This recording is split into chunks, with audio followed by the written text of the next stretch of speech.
He has qualified in 2 different subjects in a national eligibility test. His education is BCom, DTL, and ELLM. And he is a recognized research supervisor of Swami Ramanand Tirth Marathwada University. He has also worked as a BOS member, Board of Studies in Human Rights in Faculty of Human Rights, SRTM University, Nanded. And as a part of a research publication, he has published more than 25 research papers, published as well as presented in various national and international conferences, as well as in national and international journals. Particularly, apart from these 25 publications, some remarkable publications are which are published and presented at international conference jointly organized by Gujarat National Law University, Gandhinagar, Indian Institute of Management, IIM, Ahmedabad, and Indian Institute of Technology, IIT Kanpur. He has also undergoing research project defacement of public property, a case study with special reference to Marathwada region of Maharashtra, which is completed, and the grant is issued. Grant was issued from UGC. So he has completed one UGC research, UGC funded research project, and he has a very good resource person, and he has also invited at various conferences and various workshop as a resource person. So up to this condition, he has delivered more than 25 guest lectures, invited lectures as a resource person at various colleges, universities, HRDC, UGC centers, MITCON, GME, GP, Directorate of Industries, Government of Maharashtra, and other institutes. So today we have very eminent and excellent personality with us. I welcome Dr. Bisen sir on behalf of all the participants and on behalf of Research Committee, Science College, Nanded. And Dr. Bisen sir is delivering today's talk on his topic on use of ICT in research. So I request Dr. Bisen sir to start his talk. Bisen sir.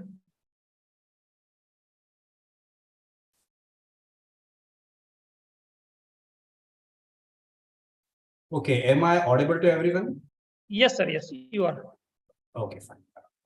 Okay, first of all, I would like to take this opportunity to thank Dr. Mahale sir and Science College for giving me this opportunity to deliver a lecture in front of all the participants. Before we start with our session, I would like to clarify a few things first. Actually, I am having some trouble with electricity at my house. So there is a bit possibility of internet fluctuation or internet disturbance in between. Secondly, I would like to clarify. I like to ask you actually, is there anyone who does not understand Hindi or Marathi? Because in my session today, I am going to deliver a lecture in English, Hindi, and Marathi itself. All the 3 languages will be used for today's session. So is there anyone who does not... Actually, hello. Yes, Dr. Bisen sir. Yes, sir. Actually, there are 46 participants from 5 different subjects, particularly all the subjects from the science background. That is physics, chemistry, mathematics, botany, and zoology. And one international participant is with us. So you may use most of the times English or little bit Hindi. Or you may, sir, whatever language you want to deliver. Okay, fine, sir. No issues. See, this is the reason why I was asking about the language. Because last time when I conducted a lecture at a university, there was a PhD coursework session going on. So in that session also, there were more than around 350 participants attending the coursework. And in those 350 participants, there were a few people who were international students. Right. Some of them were from Afghan, some of them were from African countries. Right. So that is the reason why. And I started delivering the lecture there. And after half an hour, I got a response that some of the students are international students and they are unable to understand what I was trying to tell. So this is the reason why I asked you it at the very beginning. So no issues. We will have a discussion in English as well as a little bit in Hindi also.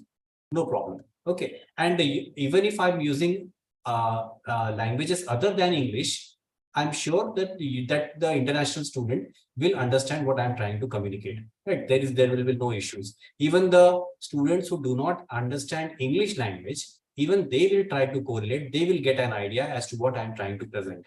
Right? So don't worry about the language. Communication will be done. That is for sure. That is my guarantee. Okay. So today we are going to discuss the topic of our discussion is use of ICT in research. Right. Uh, Before we move on with this topic, let me just give you an idea as to uh, just a minute why this topic is important to you.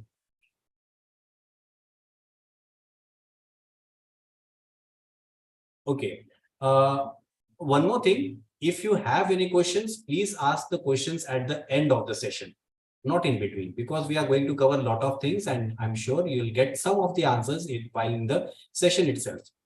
Secondly, if you have any doubt, if you have any question in between the session, if you still have any doubt, then you can present your answer in the question in the chat box. Similarly, I'll ask the question during the session also. So during the session, if I ask any question, you can respond in the chat box. Please don't unmute your mics, right? So before we start with our session, let me show you the syllabus that you have. I'm sure you must have already gone with the syllabus. So there in your syllabus, you have computer application as one of the paper. So there is section A, section B. Section A carries 50 marks, 2 hours exam will be there.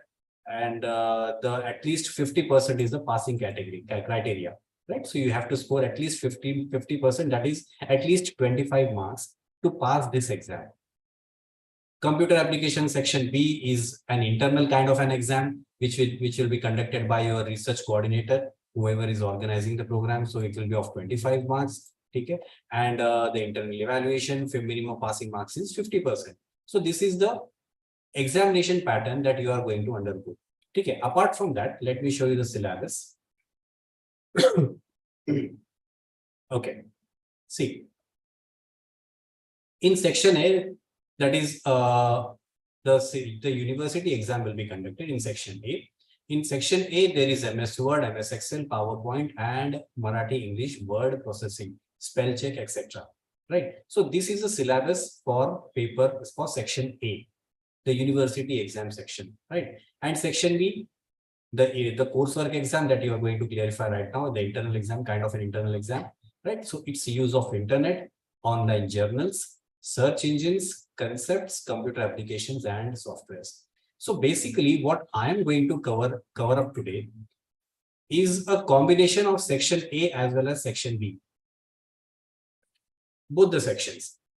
Basically, section B. Now, apart from your syllabus, today's session is going to be very, very important from the practical point of view. I am not syllabus oriented. I am more of practical oriented in today's session. Right? How to use ICT, information and communication technology, while carrying out the research. What are the general mistakes that the students commit while doing their research work during their in the next 2 to 3 years, right? So those mistakes we are going to discuss here. Those are some of the ICT tools and techniques that we are going to discuss here. Okay, so the topic for today's session is use of ICT in research. The topic has both practical as well as theoretical importance. Remember this. Okay. Now, the aim of this webinar is theoretical aspect of ICT. We are going to have some discussion on the topic of information and communication technology, the theoretical aspect of it. So we will discuss what is the meaning of information technology, what are different components of computer, and so many different things.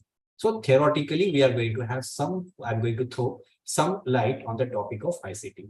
Secondly, we are going to discuss the process and skills needed to systematically carry out the research activity. There are certain skills, there are certain disciplined actions which a researcher is required to follow when he is doing his PhD. At this point of time, you are at the very beginning, at a very early stage of doing your PhD, right? Even your PhD has not started yet. This is a very good thing, actually. See, previously, what used to happen was we used to take admission for PhD. We used to start our PhD, and after a few months, the coursework was conducted. We used to attend the coursework. The rule was during your PhD, during the 3 years of your PhD, anytime you can attend the coursework. So there were some researchers who used to carry out their coursework, qualify their coursework at the end of their tenure. That is the 3rd year of their PhD. So at that point of time, they used to realize what mistakes they have already committed during their last 2 years. Mistakes हो चुके हैं, right? So वो गलतियां अभी ना हो. Those mistakes should not be committed right now. So this is The program morning or evening? This is a very early stage for you. Just a minute. Program. Hari Krishna, please mute yourself. And just give me 1 minute.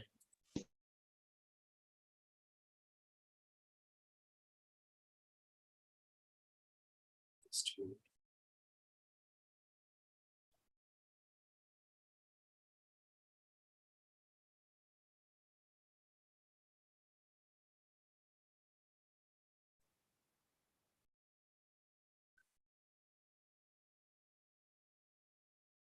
Okay.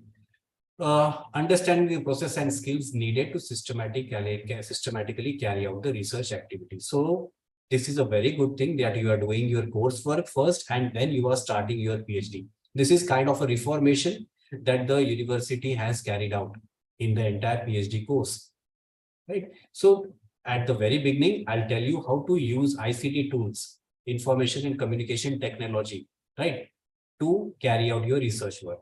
Thirdly, identify tools that are relevant to research work.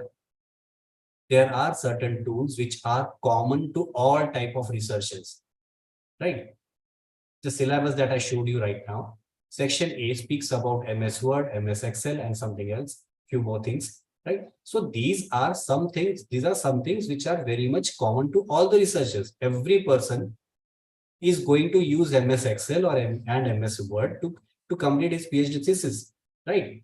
So when we are talking about ICT tools, we are going to discuss some tools which can be used by all the researchers and which gives accuracy, which gives consistency, which gives reliability to your PhD work.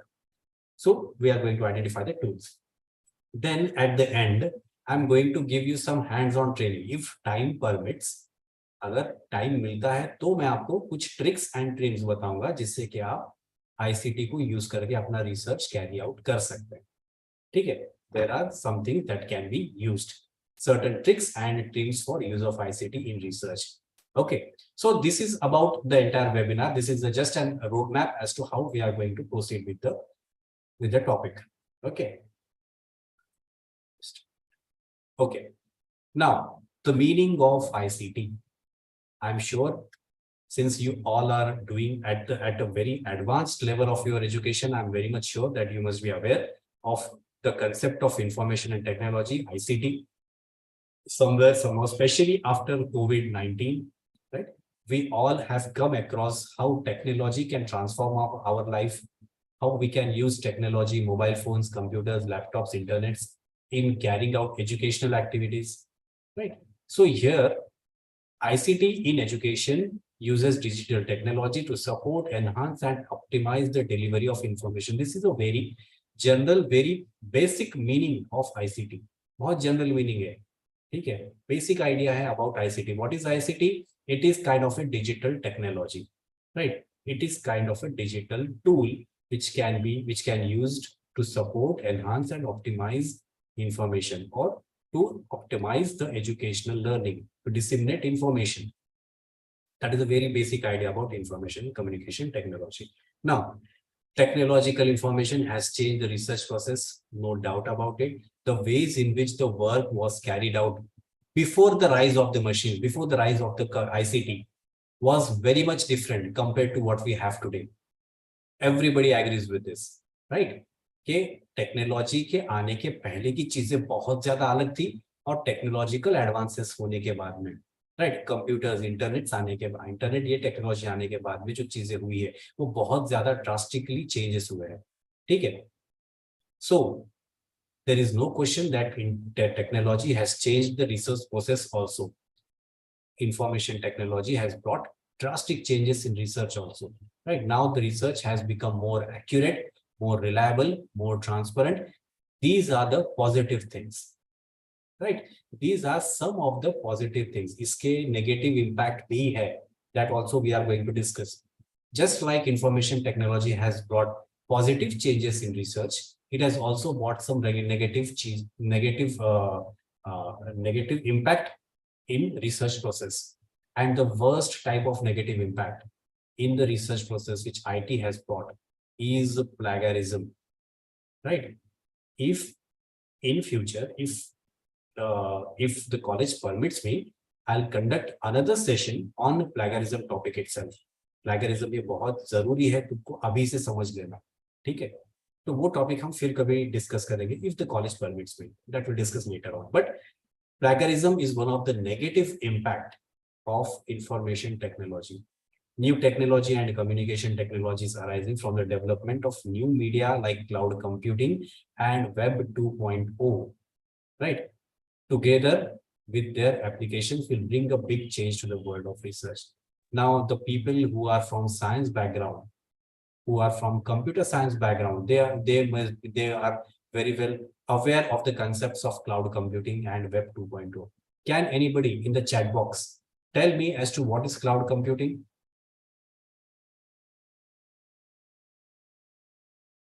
Can anybody tell me what is cloud computing?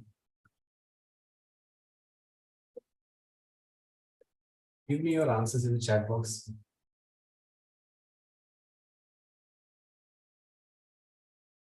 See, let this be an interactive kind of a session.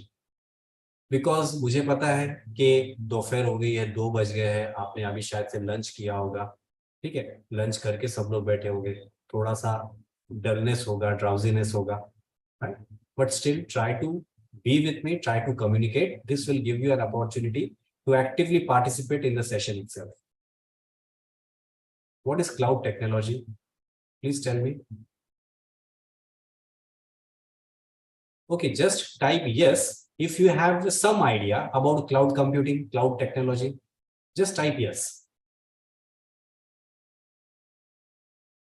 If you have any idea, type yes. If you don't have any idea about it, type no. See, even if you are unable to explain the concept, no worries, no issues. I'll explain it to you, but at least you must be having some idea as to cloud technology. Tell me yes or no. That's it. इससे मुझे ये पता चलेगा कि कितने students actively मेरा lecture सुन रहे हैं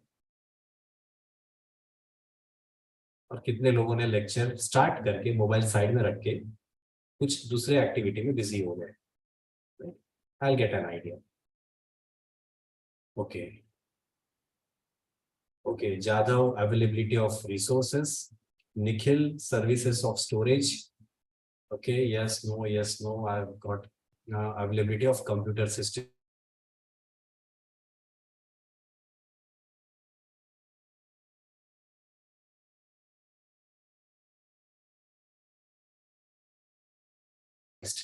Okay. In simple words, I'll not go into too much technicalities of the top of the word cloud computing, but in simple words, what is cloud computing? Cloud computing is storing your information at one centralized place and accessing that information anywhere, from anywhere, right? So you just store your data. जैसे Google Drive एक example है, जहाँ पे अगर आपने data store किया हुआ है, तो आप दुनिया में कहीं भी चले जाओ, right?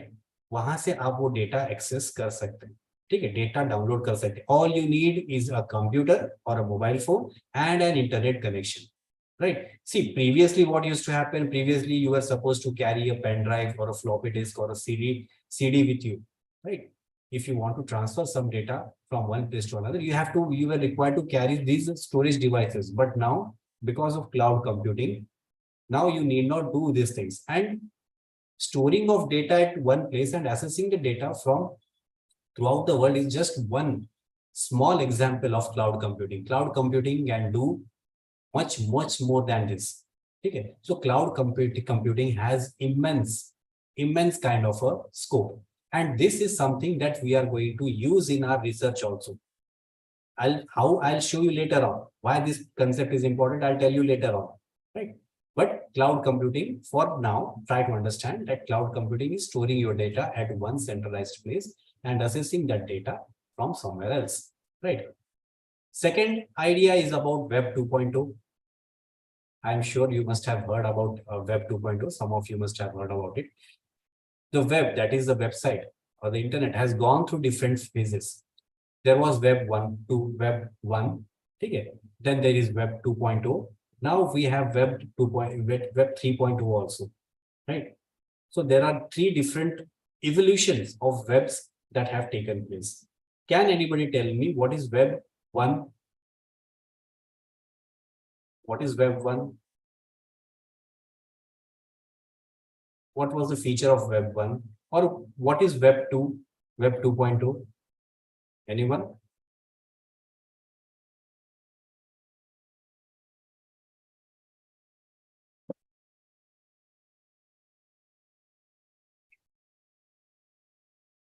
If you don't have an idea as to what is Web 2.0, just type no in the chat box. At least I'll get an idea. If you don't have an idea about Web 2.0, say no. Okay. Okay, fine. Right. Again, Web 1, okay, Nikhil, Web 1 include writing content only, while in Web 2.0 is video. Okay. Okay, fine. Element like frames and tables. Okay. Okay. Ashwini, Nikhil. Okay. Okay, fine. I'll tell you. See, this idea is very much important from our research, for our research also. See, in Web 1 or the very basic version of websites, see what used to happen. The user only looked at the website. He read the website. He was not having the capacity to make changes in the website or to interact with the website. ये Web 1 एक book पढ़ने जैसा था कि बस आपके सामने information है and you have to read that information. That's it. Right? You have to read that information. You cannot make any active contribution in it. That was an idea of Web 1. जितने governmental website से या फिर informative website से वो बस आपको information देते थे और आपको बस देखना है. That was an idea about Web 1. What was Web 2.0?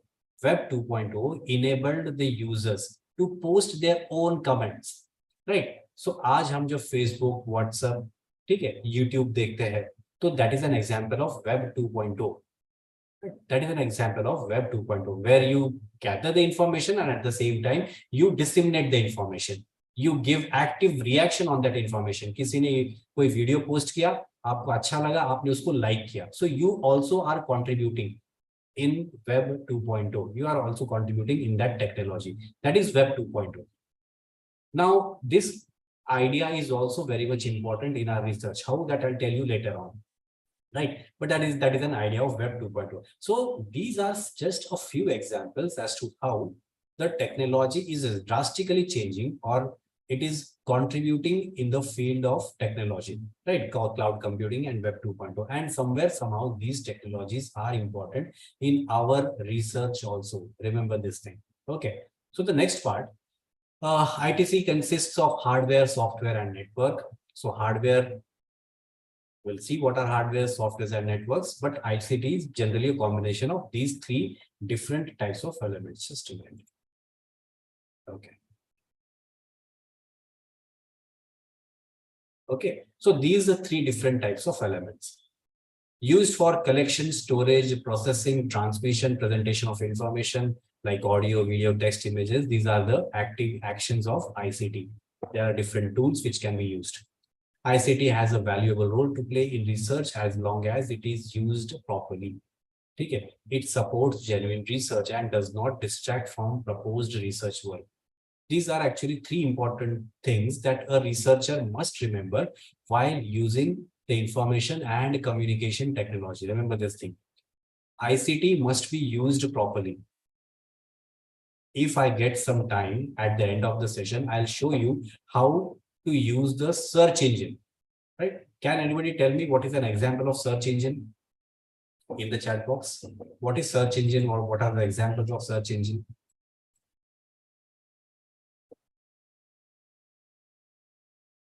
Right? Okay. Nikhil, Sanket, yes. Google, right? Google, Bing, okay, Yahoo. These are some of the examples of search engines. Sheetal, right? Okay, these are some of the examples of search engine. ये search engine मतलब क्या कि आप ये search करने के लिए कुछ specific websites बने हुए, इसमें आप अपने keywords डालेंगे and आपको result मिलेंगे. ठीक है, but many a times many a researchers does not understand how to use these search engines also. I'll give you my own practical example. I gave a student an assignment in my college. I gave a student an assignment to write a particular dissertation on the topic of rights of women, right? The legal rights of women. The topic was about the legal rights about women under the constitution. That was the topic that I gave him. Now, what happened? The fellow went on the website on Google and he typed the title as it is, the constitutional rights of women. Right, the constitutional rights of women. That is something that he typed. He got the first file out of the search engines. He got the first file in a PDF format. He downloaded that file. He converted that file in his own dissertation and he brought to me. As soon as I saw the file, I straight away rejected the entire dissertation. He took he spent a lot of time. He spent a lot of money in preparing the dissertation books, right? Something that you must have also prepared. But I rejected the entire dissertation copies, 5 copies he prepared. Why? Because firstly, he did not understand the title itself. And secondly, whatever he copied, whatever he converted, whatever PDF he downloaded and converted into the dissertation format, right? It was not of India. It was of some other nation, right? उसने सिर्फ search engine में constitutional rights of women डाला. पहली file जो आई वो किसी दूसरे nation की थी, राइट? उसने वो अगर the Indian constitutional rights of women डालता या फिर constitutional of rights of women in India, ये कीवर्ड अगर वो ऐड करता तो शायद सर्च प्रॉपर होता, लेकिन उसने ये नहीं किया. एक छोटी सी गलती हो गया, उसका पूरा डिसर्टेशन रॉन्ग हो गया, right? So many a times, this is what I am saying कि many a times you have to use these search engines very carefully. You have to put proper keywords. You have to give proper commands. Only then it will give you proper results. So it has to be used properly. Secondly, it supports genuine research. ICT should not be used to manipulate researchers. It should be used to support genuine research, right? ICT, internet पे computers वगैरह use करके आपको कई बहुत ज्यादा information available हो जाती है, लेकिन वो इंफॉर्मेशन कितनी जेन्युइन है, कितनी फेक है, कहाँ से आप इंफॉर्मेशन कलेक्ट कर रहे हैं, ये सब चीजें इंपॉर्टेंट है, right? All these things are very important. So whenever you are downloading some information from the internet, make sure that the information is genuine and you yourself are following certain ethics while downloading the information, right? Ethics in form of proper citations, right? So they are professional. This is a very different topic, so I'll not go into that one. But ICT resources should provide genuine research works. Only then it is proper research. And lastly, it does not distract from proposed research work. Again, a researcher needs to remember this also. What is this point? What I have seen that some of the PhD candidates, they are so busy with collecting the information that for 1 or 2 years, they simply keep collecting the information. For 1 or 2 years, they simply go on collecting and collecting and collecting all the information. And they collect so bulky information, so much information on their research topic that it becomes extremely difficult for them now to analyze the information, now to read the information and convert it into their own reasonable points, right? it becomes extremely difficult. और इस चक्कर में कई बार PhD में delay हो जाता है. जो पीएचडी आपकी 3 साल में कंप्लीट हो जानी चाहिए, उस पीएचडी को कंप्लीट होने में कभी कभी 5 से 7 साल भी लग जाते हैं. ऐसे भी कैंडिडेट्स है जिनका 7 साल में भी पीएचडी कंप्लीट नहीं होता है. Mark my word, there are some such type of candidates also, just because they are misusing the ICTs. They are too much reliable on ICT कि हाँ ठीक है बाद में कलेक्ट कर लेंगे, क्या गड़बड़ है आराम से देखेंगे, ठीक है पूरी इंफॉर्मेशन तो नेट पे अवेलेबल है, सिर्फ कॉपी पेस्ट तो करना है, ये एटीट्यूड रहता है. या फिर sometimes they collect so bulky information, too much information, that they themselves find it difficult to process. So when you are using ICT, you have to be very careful about this. And the best way to do is you download one PDF file, you read the entire PDF file, go through it carefully, and once you are done with the file, keep it mark it as complete or done. I generally use the word done. I add the word done in front of the of the file, and it means that I have already read this file. No need to go through the file again. Okay, unless and until it is necessary. So read the file, collect all the important points, and keep that file aside. Then you download the second file. This is a proper way of doing a research. Don't download all the 10, 15, 20, 100, 200 files at once. That will only create confusion in your mind. Right? So you have to be very organized while you are using ICT.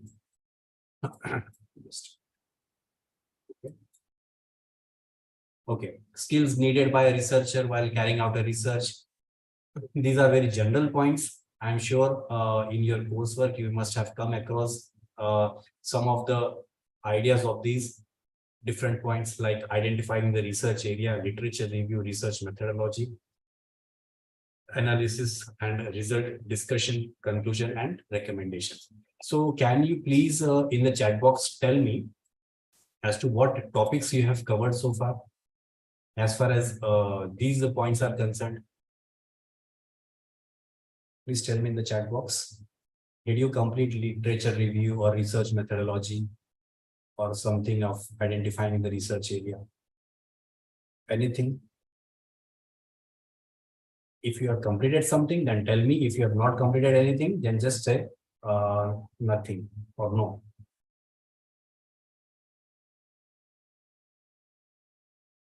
Tell me.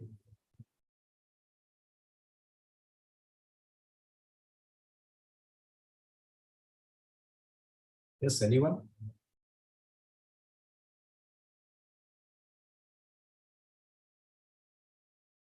Did you go through any of this topic? Okay.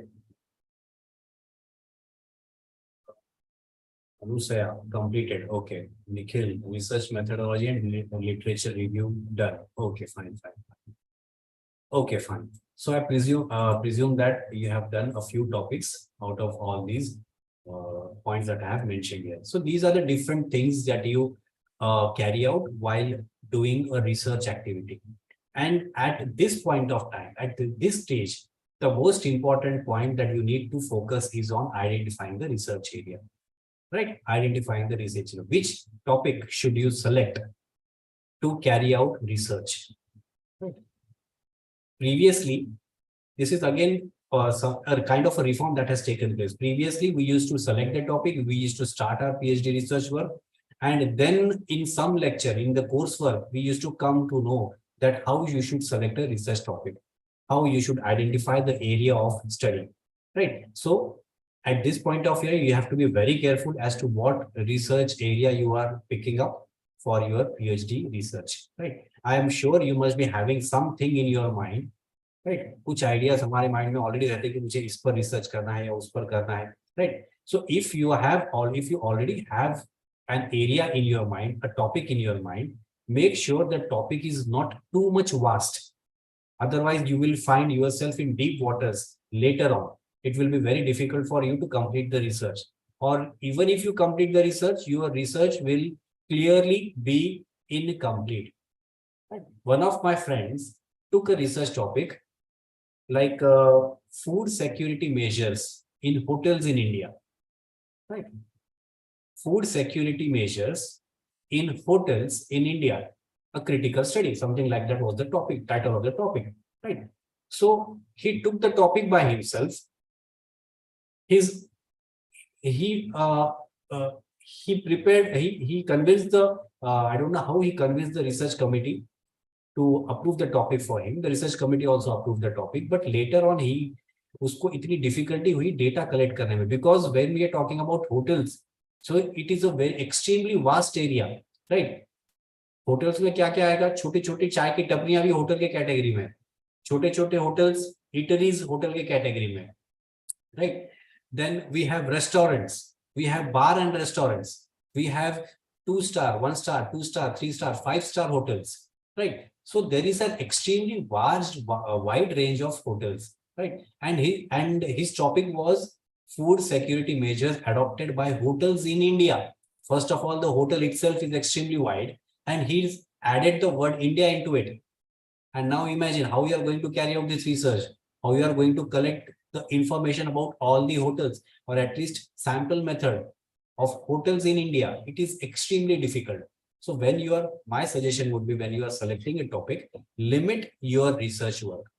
You have to limit your research work. A particular jurisdiction का ही लो, जितनी तुम्हारी capacity है, जितनी तुम्हारी capability है, उतना ही area select करो, right? I would have selected the food security measures adopted by hotels in Nanded district. That is more than sufficient, or not Nanded, maybe in Marathwada region, right? And बहुत ज्यादा अगर daring करनी है तो महाराष्ट्र, बस उससे ज्यादा नहीं, right? So that was kind of a research, that was kind of a jurisdiction that you have to put, the limits that you have to put in your research. So identifying research areas is extremely difficult, extremely important, right? Literature review, research methodology, analysis and discussion, conclusion, and finally recommendation. So the reason why I have presented this chart in front of you is because when we are talking about ICT, the IT tools, the tools can be used in each of these areas, right? Right from the very beginning, from identifying of the research area till the recommendations, you can use different types of tools.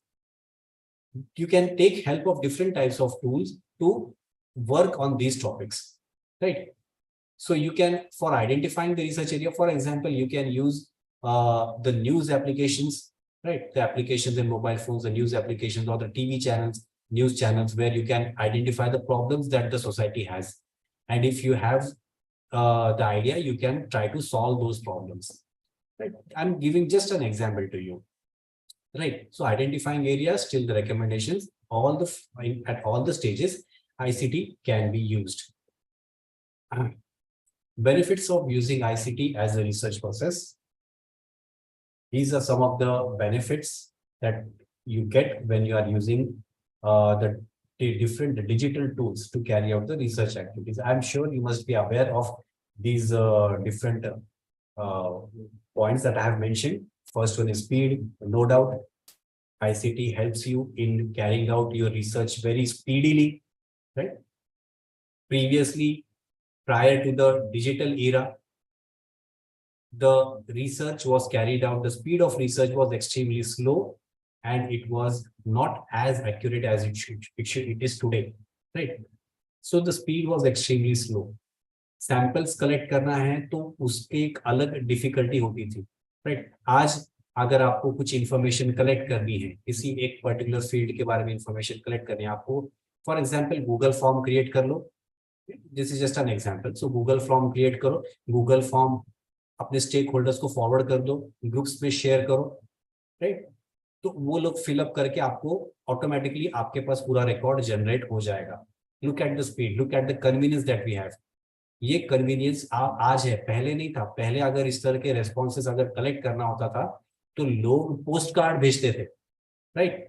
अलग अलग addresses पे post card भेजना पड़ता था. Post card के साथ साथ आपको एक रिटर्न पोस्ट कार्ड भी भेजना पड़ता था कि जिसको पोस्ट कार्ड भेजा है वो पोस्ट कार्ड पढ़ेगा, उसके ऊपर के क्वेश्चंस पढ़ेगा, और रिटर्न पोस्ट कार्ड जो रहेगा उसके ऊपर वो पूरे आंसर्स लिख करके वो पोस्ट कर देगा, राइट? ऐसे 1000-2000 पोस्ट कार्ड्स डिसिमिनेट होते थे, डिस्ट्रीब्यूट होते थे, एंड रिस्पॉन्सेस उन 2000 में से 200-300 रिस्पॉन्सेस वापस आते थे, बाकी के आते भी नहीं थे, right? So this was a very hectic, very cost consuming, very time consuming kind of a situation at the prior to the digital era. But after digital era, because of thanks to the technology, we can carry out our research more speedily and more accurately. So speed, accuracy, organization of data has become very easy. Organization of data I'm talking about here. कि आपने जो भी data collect किया है आप systematically उसको organise कर सकते हैं. Generally what I suggest, just a minute, late me show you.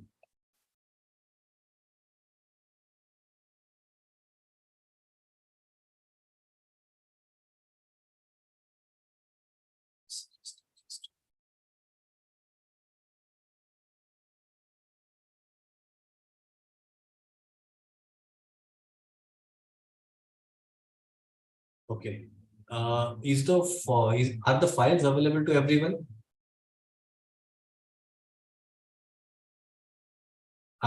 Is the folders files available to everyone? Visible to everyone? Sorry, visible. Okay. Fine. See, this is how you should create your PhD folder at the very beginning itself, right? So this is just a sample format. What you can do at the time of RRC itself, you are going to prepare a rough draft, a synopsis of PhD synopsis as to how you are going to carry out the research. So you have an idea as to how many chapters you are going to prepare, right? So this is the folder that, and these are the files that you should create in your computer at the very beginning itself. So suppose you are reading a book and you find some good information, good introductory information, historical information about your topic. Then you just open the first file, the introduction part, and you copy paste that information here, right? And along with the copy pasted information, you should also paste the link of the information. That is very much important. Whatever book, if you are reading a book, mention the proper citation of that book. Citations के ऊपर शायद आपका lecture हुआ होगा, I don't know, but mentioning citation is एक अलग type का art है वो, ठीक है? So you should mention the proper citation of it. Then again, you are reading a book and you find in the same book, you find something important, something interesting about international development about your topic. So I'll say that international development about some legal field, right, in my research topic. So I'll open the second file and I'll paste that information. I'll type that information in the second file, right? So this is how, whenever you are reading a book or a PDF or anything, whatever information you find it suitable, you just copy paste that information in these files, right? And later on, when you complete reading the book or the PDF file, later on you come to these files and you rewrite all the information that you have collected. At the same time, whatever book you are reading, you can mention it in the bibliography itself. If there are some abbreviations that are coming across, you mention in the abbreviation itself, right? If you are reading any case relating to your topic, then you mention that case. Table of contents you can prepare at the end, not at the very beginning. If you find any PDF very useful, then you can put it in the notes folder, and there will be cover pages, the certificate, the title page, and everything. So this is how you should, at the very beginning, prepare your PhD folder, right? So this is a good example of how you should organize your data.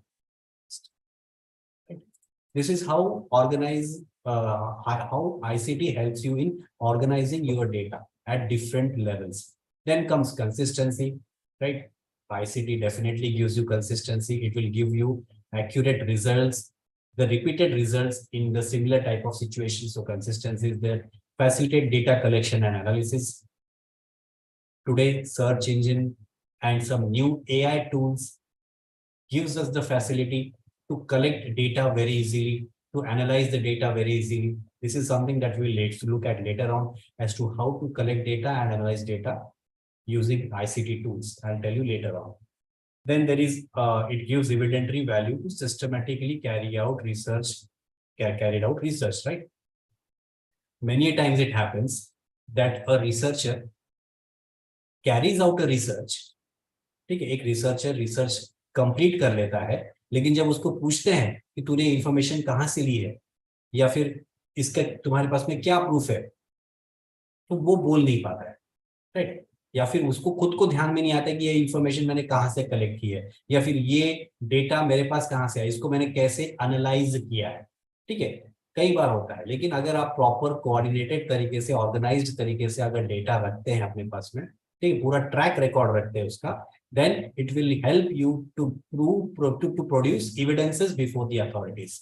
ठीक है, जो भी authority आपको question पूछ रही है उसके सामने आप एज एन एविडेंस आपका रिकॉर्ड रख सकते हो। So this is possible by way of use of ICT, right? You just keep a photograph or a video or a PDF file in your folder, in your notes folder, and it will be very helpful to you, right? So finally, the ICT saves a lot of time, energy, and money for you. So that is one more advantage to it. ICT tools for research.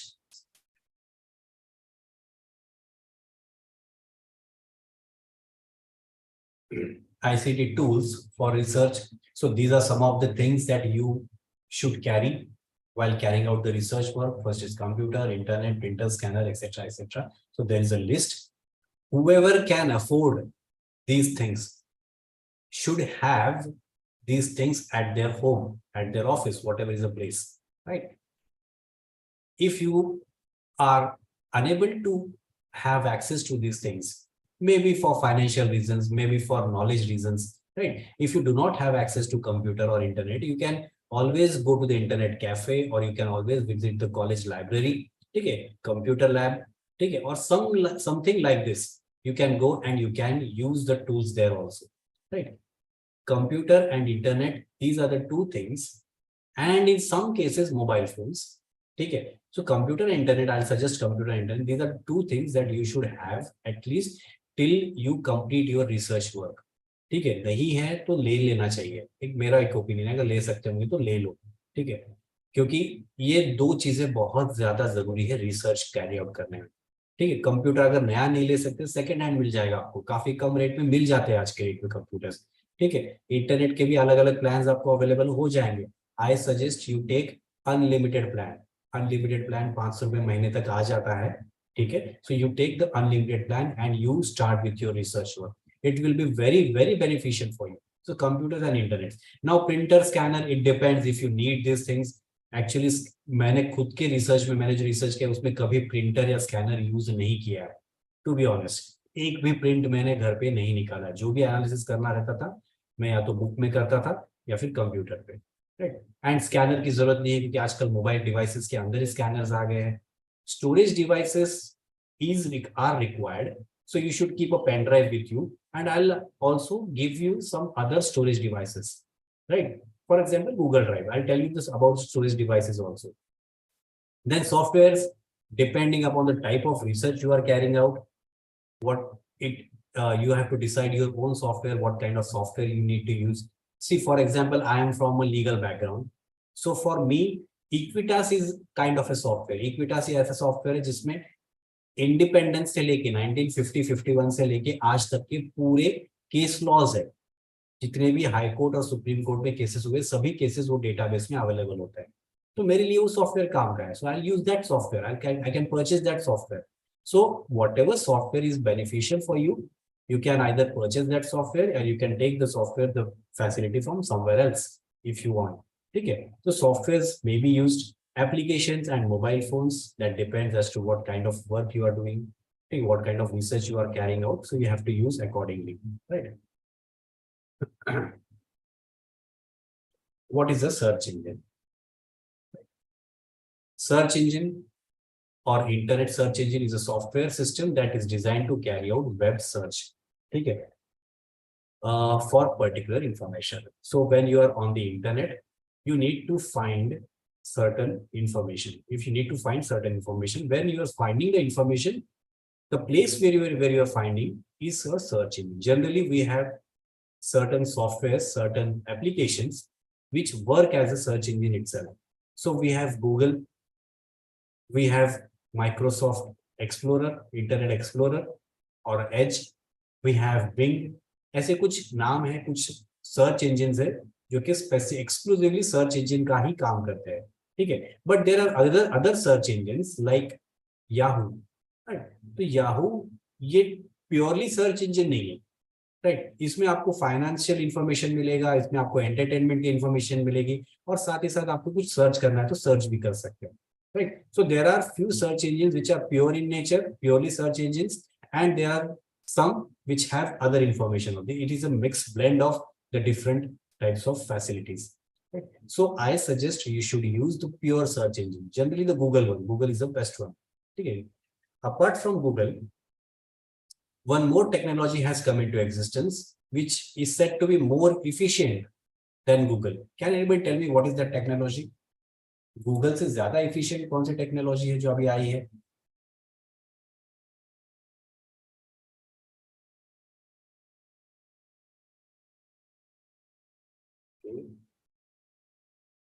Google से ज्यादा efficient है, Google से ज्यादा accurate answers provide कर रही है, ऐसी कौन सी टेक्नोलॉजी है? Okay, Nikhil, Srinivas, chat GPT, correct.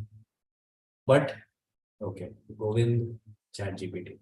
Now everybody is talking about chat gpt and they are talking as to how accurate, how beautifully chat gpt responds to your commands.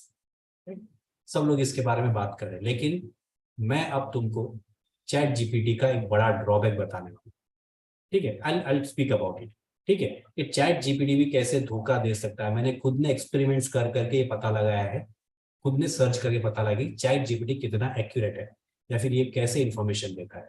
So in my personal opinion, instead of using chat gpt you should use google itself for collection of information. Why? Because chat gpt directly answers your question, right? chat gpt नाम का जो software है, ये जो AI tool है, वो आप उसको क्वेश्चन पूछो और वो क्वेश्चन का डायरेक्ट आंसर देगा.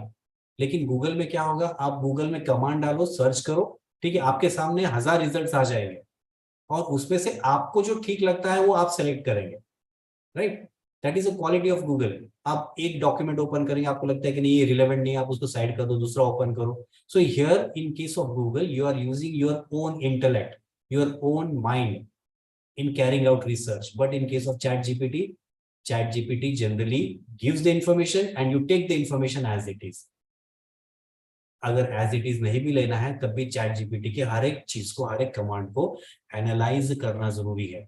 सो अब हर एक कमांड को, हर एक रिस्पॉन्स को, हर एक आंसर को अगर एनालाइज ही करना है तो फिर गूगल यूज किया हुआ क्या बुरा है? I will show you how it is misleading people. Okay. Okay, how to use search engines? First of all, the first important thing is that you have to use proper phrases, proper sentences in your Google itself. जैसे मैंने अभी example दिया, if the question is constitutional rights of women, so you have to be very much more specific as to which constitution are we talking about, कौन से संविधान की बात कर रहे हैं. I am talking about Constitution of India, Bharat का संविधान, right? So in such cases you have to be more specific as to what you are talking about. Constitutional rights of women in India, or the rights given to women under the Constitution of India, something like this. You have to paste, you have to put the command in the search box, and whatever information comes, that too you have to analyze. You have to apply your own mind first, right? So searches may be in form of images, in form of videos. So in Google search आपने देखा होगा, experiment करके देखा होगा कि आप Google search में type करने के बजाय इमेज भी डाल सकते हैं, राइट? अगर आपके पास में कोई इमेज है जो आपको सर्च करनी है, कैसे इसका सोर्स क्या है या फिर इमेज किस चीज की है, तो आप वो इमेज उठा करके गूगल क्रोम में डाल दो, वो आपको रेस्पॉन्स दे देगा, right? So pages, images, videos, articles, there are so many things which you can find on these search engines, right? You have to use it very carefully. Choose the right search engine. Type one or more words, that is the keywords. The keyword should be specific and subject related. Now, quickly let me show you as to how you are supposed to use these search engines.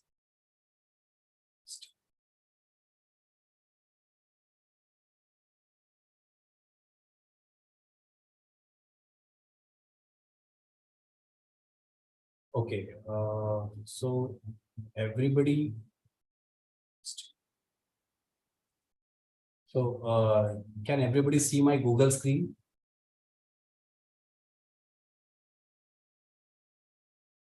Yes, sir. Okay, fine. Okay, see, This is the Google screen. Now, I'll search for Constitution of India, right? The Constitution of India. So this is a lot of information that I've got from this search, right? So if I want certain images relating to Constitution of India, I'll go for images.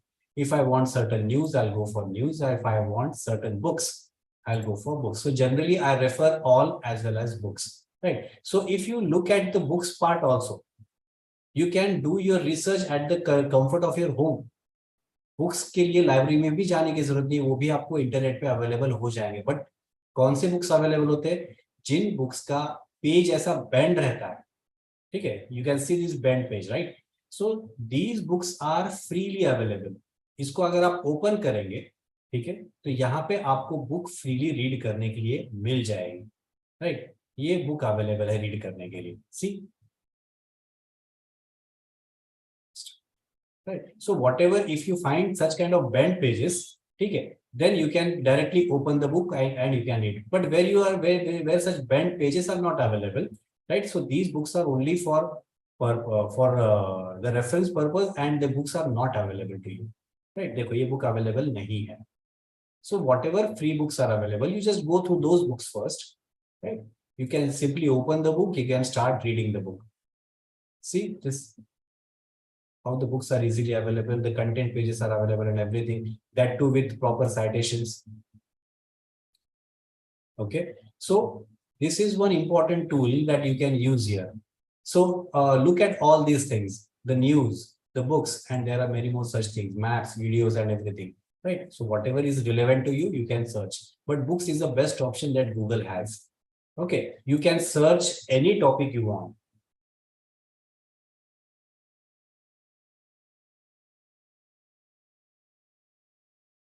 Rights of children in India. So books are available, rights of children in India. So only the books which are open, you can go through it. Okay. So this is how you can use the resource to carry out your research work, right? So it depends upon what kind of research you are doing, and accordingly you have to search properly, right? So popular search engines. So Google is the most popular search engine. Apart from Google, if you want some video references, then YouTube is the best source, right? YouTube, here you can search for the interviews by eminent personalities. You can have an animated videos of your research topic, right? When I'm teaching environmental law in my classroom, I use some of the animated videos. It is a bit of a fun to watch the animations, right, and understand the concepts. For example, ozone layer depletion.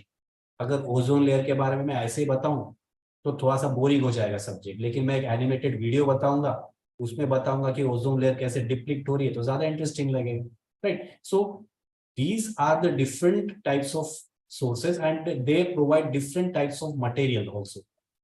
Google is purely a search engine, YouTube is a video search engine, Facebook is an interactive page.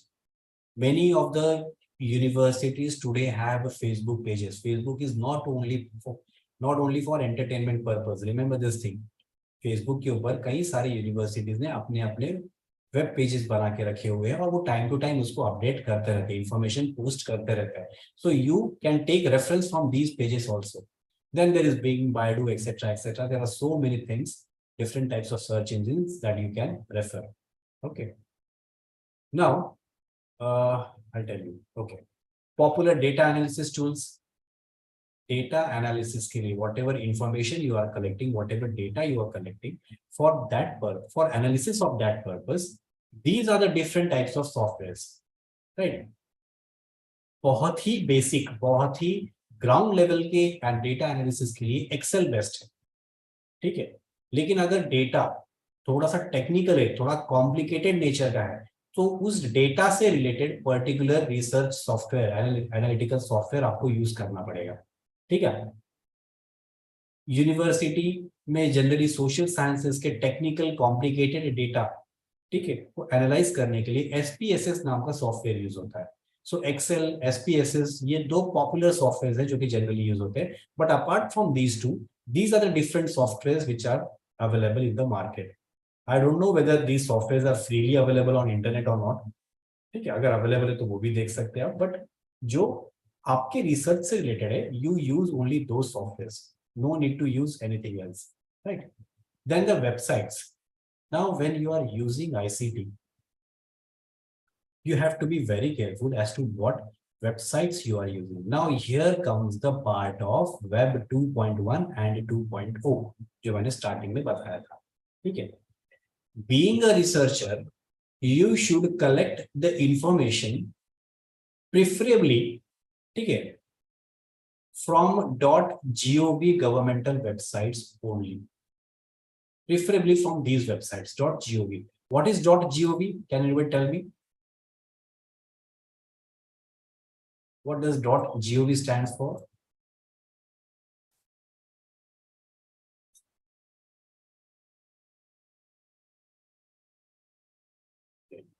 Shubhangi, correct.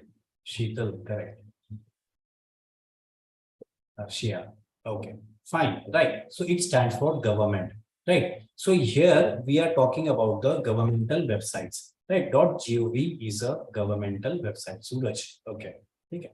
So when you are collecting the information, you should always, first of all, try to visit the governmental website, go to the governmental websites, look at their web page, look at what information they have posted, and you can take a reference of that information in your research work.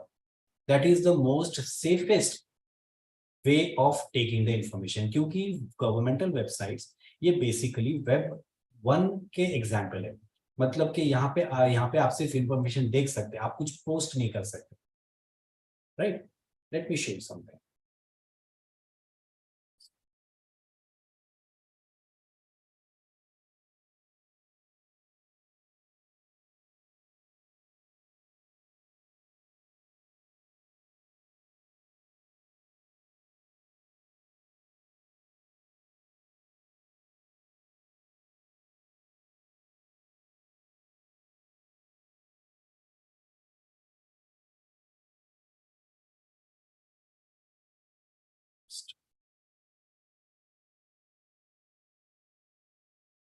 See, this is the website of Maharashtra government, right? It is in English. In English में कैसे करें इसको?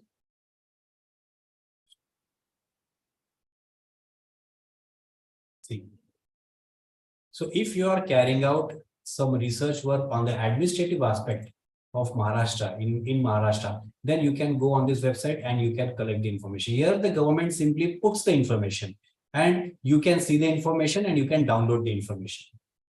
इस information में manipulation के chances कम है, right?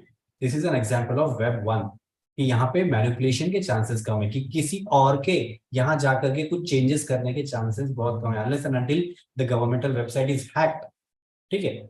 Otherwise the information is genuine. It is presumed that whatever information is published on these governmental websites is genuine and is proper, right? So there are so many different things that you can find out here on the website.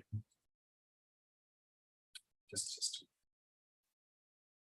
okay. On the other hand, look at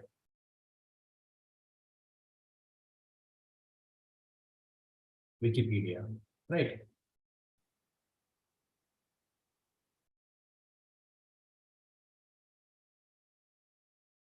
If I search something here, so this is also information which is available, but whether this information is concrete, whether this information is genuine, it is hard to say. क्यों? क्योंकि ये example है web 2.0 का। इसका मतलब ये है कि यहाँ पे कोई भी आदमी चेंजेस कर सकता है, ठीक है? कोई आदमी आकर के ये कंटेंट को, डेटा को चेंज कर सकता है, ठीक है? There is a process, there is a way how to do it, but it can be change, it can be manipulated. यहाँ पे मैं खुद का कोई एक नया टॉपिक का नया पेज बना करके मेरे मर्जी की इंफॉर्मेशन यहाँ पे पोस्ट कर सकता हूँ और मैं लोगों को उसके बारे में मिसगाइड भी कर सकता हूँ, ठीक है? That can happen, that is something that can happen. So when you are collecting the information, make sure that firstly you collect the information from the GOV websites only, the governmental websites only, ठीक है? Apart from GOV, then there is EDU, that is educational websites. Then comes .com and .net. ठीक है? कुछ .com websites genuine है, proper information provide करते हैं, but कुछ fake भी हो सकते हैं या फिर कुछ मैनिपुलेटिव या फिर मिसगाइडिंग भी हो सकते हैं. So you have to be very careful with .com and .net type of websites. ठीक है, I'm not saying that all of them are fraud, but there you have to be extra careful when it comes to .com or .net. क्योंकि यहाँ पे ये ऐसे website है जहाँ पे के यूजर्स खुद के कमेंट्स पास कर सकते हैं, खुद के ओपिनियंस प्रेजेंट कर सकते हैं, या फिर डेटा जो वेबसाइट पे जो डेटा है उसको चेंज कर सकते हैं. So whenever you are collecting the information in future, first of all go to governmental websites, national or international. Whatever is the website, you have to first go to governmental websites and then to the private websites. Okay. Educational website. These are some of the educational websites or the databases from where you can collect lots and lots of information.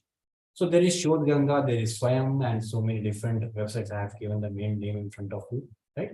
So you can go on these websites and you can look at the database. You can take ideas as to how these people, how different authors have presented the data in this database, right? Does anybody has an idea as to what is Shodh Ganga? Shodh Ganga. Okay, Shodh Ganga is basically a website, a database which has the PhD theses of all the people in India, right? Whoever has completed, all those theses are uploaded on this website. So आप जो भी research करेंगे in future, जब आप thesis submit करेंगे तो याद रखो कि आपका थीसिस भी एक पब्लिक डोमेन में जाने वाला है, राइट? देखो कितने थीसिस यहाँ पे 4,49,225 थीसिस आ गए. इतने थीसिस यहाँ पे अपलोड हो चुके हैं. 4 लाख 4.5 लाख ऑलमोस्ट 4.5 लाख आपका थीसिस भी यहाँ जाने वाला है. इसलिए याद रखो, अभी से बात समझ लो कि अगर आप अपने थीसिस में कोई मैनिपुलेशंस करते हैं, कोई फ्रॉड्स करते हैं, तो आपका थीसिस पब्लिक डोमेन में जाने वाला है और उसके आपके फ्रॉड के कॉन्सिक्वेंसेस इन फ्यूचर भी हो सकते हैं. ठीक है. Now how to use this website. Suppose I am doing a research on the topic of contract law, unfair terms in contract law. ठीक है. Let me search my own thesis here.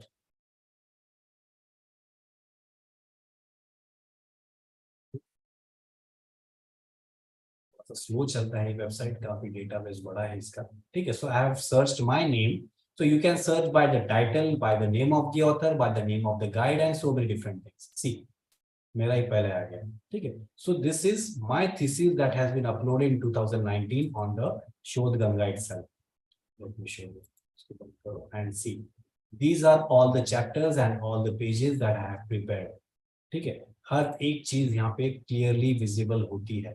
So you have to be very careful as to how you are doing your research work. See, starting से लेकर and तक पूरे chapters यहाँ पे present है. Okay. See, so whatever topic you are planning to carry out your research on, you can take some idea from these types of websites. ठीक है. You can take the idea, copy paste करो ये नहीं बोल रहा हूँ मैं, क्योंकि कॉपी पेस्ट करेंगे तो वो पकड़े जाएंगे, आगे प्लेगरिज्म में पकड़ा जाएगा वो. So you have to be very careful as to what information you are taking and from which source. So these are some of the educational websites meant for the benefit of the people, right? You have to use them wisely. Popular sites for data collection and download. So as I said, it is .gov. First, preferred going to .gov for data collection. Then there is slideshare.net. These websites provide you information in form of PPTs. Right, but previously this website was free of cost, but now they are charging something. Okay, so if you are okay with the charges, you can take the PowerPoint presentations from there, or you can search for some other sources. Then there is Shodh Ganga. There is a Save from Net kind of a website where you can download. You can paste the link and you can download the files from this Save from Net. Data to be collected. By way of use of ICT, these are the different files or the different types of data that you should collect from the very beginning. E-books, journals, PDF relating to your topics, images, charts, diagrams, okay, tables, research articles, references, all these things, whatever is relevant to your research topic, you should collect and you should keep it in some folder. as I showed you, maybe in the notes folder. ये data आपके पास में collect करके आपके पास में store होना जरूरी, because it is possible that you are taking the information from the website. You are opening the PDF file on the website, you are taking the information, and when you visit for the second time, the file is gone. The file is not available there, or the website now is charging money to download that file. It may happen. So whenever you are finding an opportunity, you just download that file or that ebook, journal, whatever is available, and keep it safely in your notes folder. These are the ways in which you can collect the information, data to be collected using Wikipedia for data collection. So as I showed you, Wikipedia has a huge database, right? It has a huge database on different topics, not just India, but throughout the world. So from there also you can take the information, but which information you should take? Let me show you.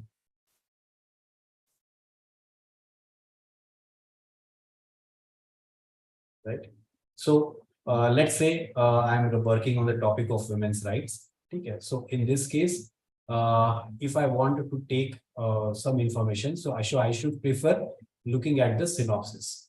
Right. First of all, look at the synopsis. This sentence here is taken from Lockwood Brett, Women's Right, a Human Right Politics, so and so. Then the ISBN number is also given. So this is a bit genuine in nature.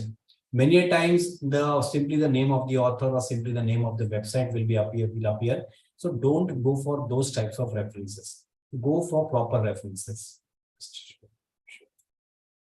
See, these are the different types of references that are given here, right? So if you find some references which are not reliable, जैसे for example ये वाला reference देखो कैसा है, इसमें book का नाम, book का journal का नाम, ठीक है, ISSN number, ISBN number कुछ भी लिखा हुआ नहीं है. So this is not a very reliable kind of a source that you should refer. Again, this one not a very reliable.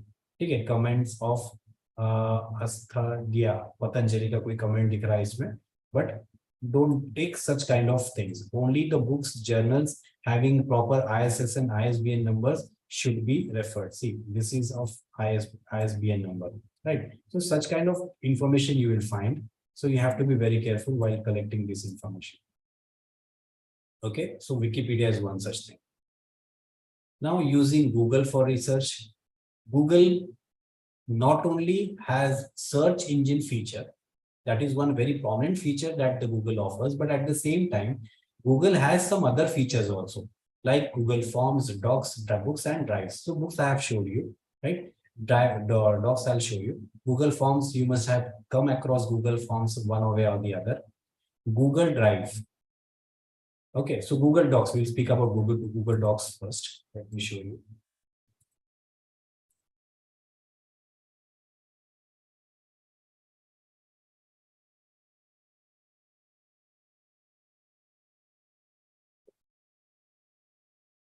Okay, so this is Google Docs. So if you have internet and if you have a computer, you need not have Word or such kind of files. You can directly type in Google itself and you can save that information online itself, right? Google Docs के features काफी हद तक Word document से similar है, लेकिन एक अच्छी बात Google Doc में ये है कि इसमें voice command है, right? There is accuracy, there is voice command which is available in here. So if any person is having issues with typing करने में problem होता है या फिर typing आती नहीं है या फिर बहुत slow speed है, तो यहाँ पे tools पे एक option है voice typing का. बस इसको on कर दो और आप सिर्फ बोलते जाओ and automatically the words will get typed in the Google Doc itself. अब ये फाइल को बाद में आप Word में सेव कर लो या फिर इसी को copy paste करके सेव कर लो या फिर इसी में सेव करो, that's up to you, right? So let me show you as to how this works. So I'll click this on and I'll start saying something. Good afternoon, everyone. Today I am conducting a lecture on the topic of use of ICT in research. See how easy is that? ठीक है, मेरे दोनों हाथ ऊपर थे और मैं सिर्फ बोलता गया और टाइप होता गया. So whatever comes to your mind, whatever research you are reading, if you are having a book in front of you, just read the book and all the sentences will be typed accordingly in the Google Docs itself. और ये जो data type हुआ है, या तो मैं word यहीं पे सेव कर सकता हूँ या फिर इसको मैं कॉपी करके वर्ड में पेस्ट कर सकता हूँ. That I can do lot of things with it. ठीक है. So this is the benefit of having Google Docs with you. ठीक है. अब इसको थोड़ा सा खेलना पड़ता है, थोड़ा सा टेक्नोलॉजी के साथ देखना पड़ता है कि क्या क्या फीचर्स अवेलेबल है. There are many more things available here, so you can do it. ठीक है. कभी कभी मिस्टेक्स हो जाते हैं, कभी कभी फुल स्टॉप्स नहीं बताता है इसमें. ठीक है. So you have to make minor correction. So good afternoon everyone, full stop here. ठीक है. टुडे ये टी स्मॉल हो गया है. So that much you can do, that much corrections you can do. You have to do the proof reading also. But this is a very good feature that I think Google offers for everyone. ठीक है. Okay, so Google Forms, Google Docs, Google Drives. Google Drive is one more important thing.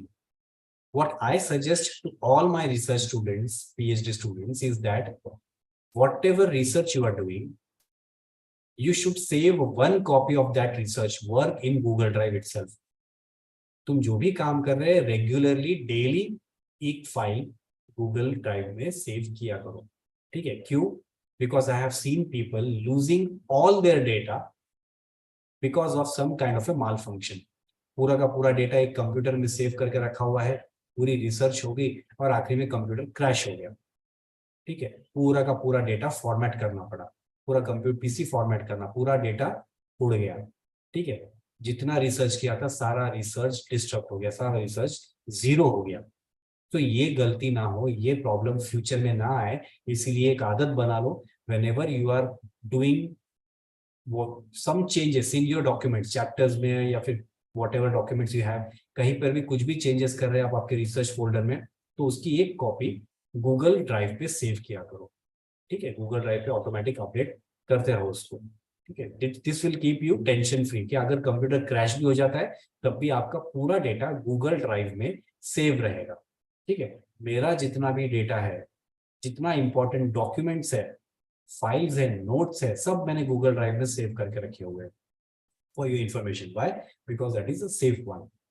कहीं पर भी कुछ भी हो, computer के साथ, टेक्नोलॉजी के साथ, पेन ड्राइव के साथ कुछ भी हो सकता है. सो वहां पे डेटा सेफ रहता है. And I can access that data by way of mobile phone also. अगर इमरजेंसी में लगता है तो बस मोबाइल फोन पे गूगल ड्राइव ओपन करके मैं डेटा डाउनलोड कर सकता हूँ. So that is a benefit. Then comes okay, now using Zoom for research work. Zoom एक important, एक बेस्ट प्लेटफॉर्म है जहाँ पे आप रिसर्च वर्क कैरी आउट कर सकते हैं. ठीक है.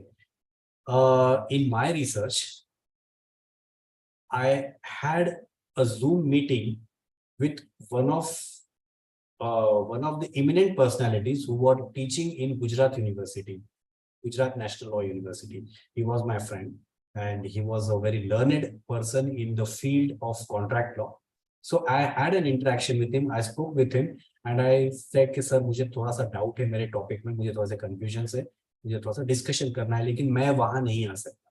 ठीक है. पूछने के लिए मैं वहां पे आना मेरे लिए पॉसिबल नहीं है. So what we did, we carried out a meeting on Zoom itself. कि Zoom पे ही हमने मीटिंग कैरी आउट की और Zoom पे ही हमने डिस्कशन किया कि टॉपिक में करना क्या है. Right. So this is the benefit of having a Zoom. ये बहुत कन्वीनियंट चीज हो गई है. When if you feel that there is some eminent personality sitting somewhere else, चाहे इंडिया में हो चाहे इंडिया के बाहर हो, आपको लगता है कि उससे इंटरेक्ट करना है, किसी फॉरेन यूनिवर्सिटी के प्रोफेसर से इंटरेक्ट करना है, तो आप बस उसको मैसेज दो, कम्युनिकेट करो उनके साथ में, उनकी permission low and you can have a Zoom meeting with them. You can have discussion on your topic. This is the level of technology that has gone now. और ये चीज हो रही है आज के डेट में. So you can also do the same thing. ठीक है. जो भी पर्सनैलिटी, उनसे बात करो, उनके वीडियोस, उनको उनके परमिशन से उनके वीडियो रिकॉर्ड करो और अपने पास में स्टोर करके रखो and you can use that information for your research work. Permission लेकर के ही वीडियो रिकॉर्ड करना है. ठीक है. This is very important thing. Otherwise हो सकता है कि वो लोग बुरा मान जाए, वो नहीं चाहिए हमको. Right. So you just ask them politely, sir, with your kind permission, can I record this session with you? If they say yes, then you record. If they say no, then don't record. Just take your notes there. Okay. So using of Zoom for research work can so online meetings, interviews, lecture series. Okay. lecture series, then there are group discussions, sharing of work. You can carry out a group discussion with your classmates also. आज के date पे सारे classmates, at least मेरे classmates पूरी दुनिया में फैल गए हैं, ठीक है, काफी दूर दूर चले गए हैं, but still sometimes we have a general group get together on Zoom meeting itself के group Zoom पे ही सब लोग आ जाएंगे और सब लोग बात करेंगे. So you can use this kind of method for your research work. एक अपना ग्रुप बनाओ, सब साथ में आओ और अपने रिसर्च टॉपिक के ऊपर डिस्कस करो. So group discussion can be carried out. Then storage of data. So what I think is Google Drive is the best place to store all of your data. Apart from Google Drive, there are some other places, other companies which provide you with the data storage facility. So there is Amazon, there is iCloud. iCloud is of computer, that Apple company, right? And there are many more such things. Some of them are free, some of them are free up to some extent. So Google Drive is free only for 15 GB, right? 15 GB तक आप Google Drive पे save कर सकते हैं, and some of them charge money for it. Okay. Now, Grammarly. Grammarly is one very useful tool which helps you to what do you say? To keep a track of your grammar, your spellings, okay, your errors that may happen while you are typing. ठीक है, कई बार ऐसा होता है कि हमको हमसे grammatical mistakes हो जाते हैं और हमारे ध्यान में भी नहीं आता है. माइक्रोसॉफ्ट वर्ड में अगर आप सेंटेंसेस टाइप करेंगे तो अगर वर्ड गलत है तो माइक्रोसॉफ्ट उसको रेड लाइन करेगा, रेड अंडरलाइन करके बताएगा कि वर्ड कहीं पे गलत हो रहा है. ठीक है, लेकिन ग्रामेटिकल एरर है, जैसे ए भूल गए, द भूल गए, एंड भूल गए, ठीक है, इस तरह के ग्रामेटिकल एरर है तो माइक्रोसॉफ्ट उसको एनालाइज नहीं कर पाता है. ठीक है, तो ऐसे टाइम पे ग्रामरली नाम का एक फ्री ऐप है, एप्लीकेशन है, जो आप माइक्रोसॉफ्ट में इंस्टॉल कर सकते हैं, and that you can use while you are typing your research work. ठीक है, ऑटोमेटिकली ग्रामरली आपको सजेस्ट करेगा कि आपके कहाँ मिस्टेक हो रहा है और क्या क्या करेक्शंस की जरूरत है. So Grammarly is one such thing. Let me show you my own word format.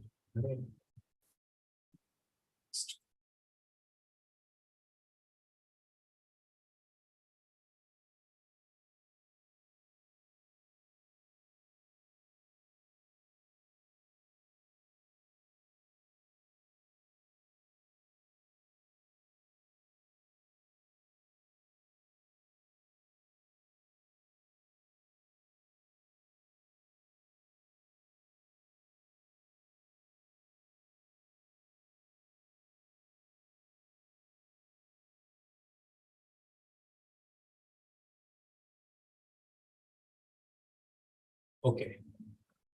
So is my word file visible to everyone? Yes, sir.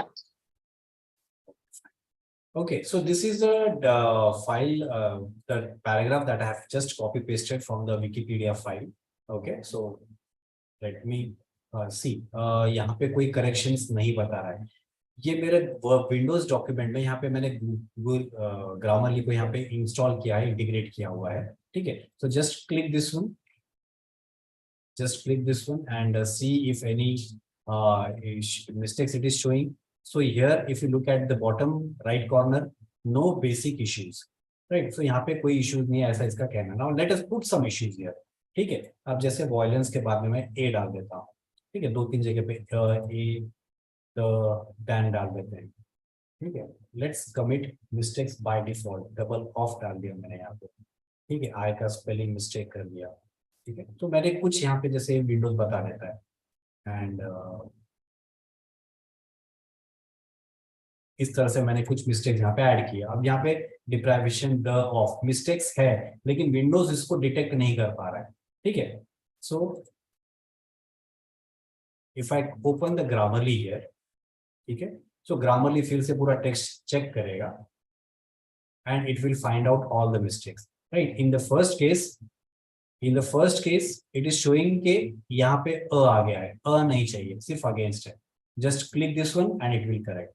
Second one the women, तो द वुमेन नहीं, सिर्फ women रहेगा. Correct.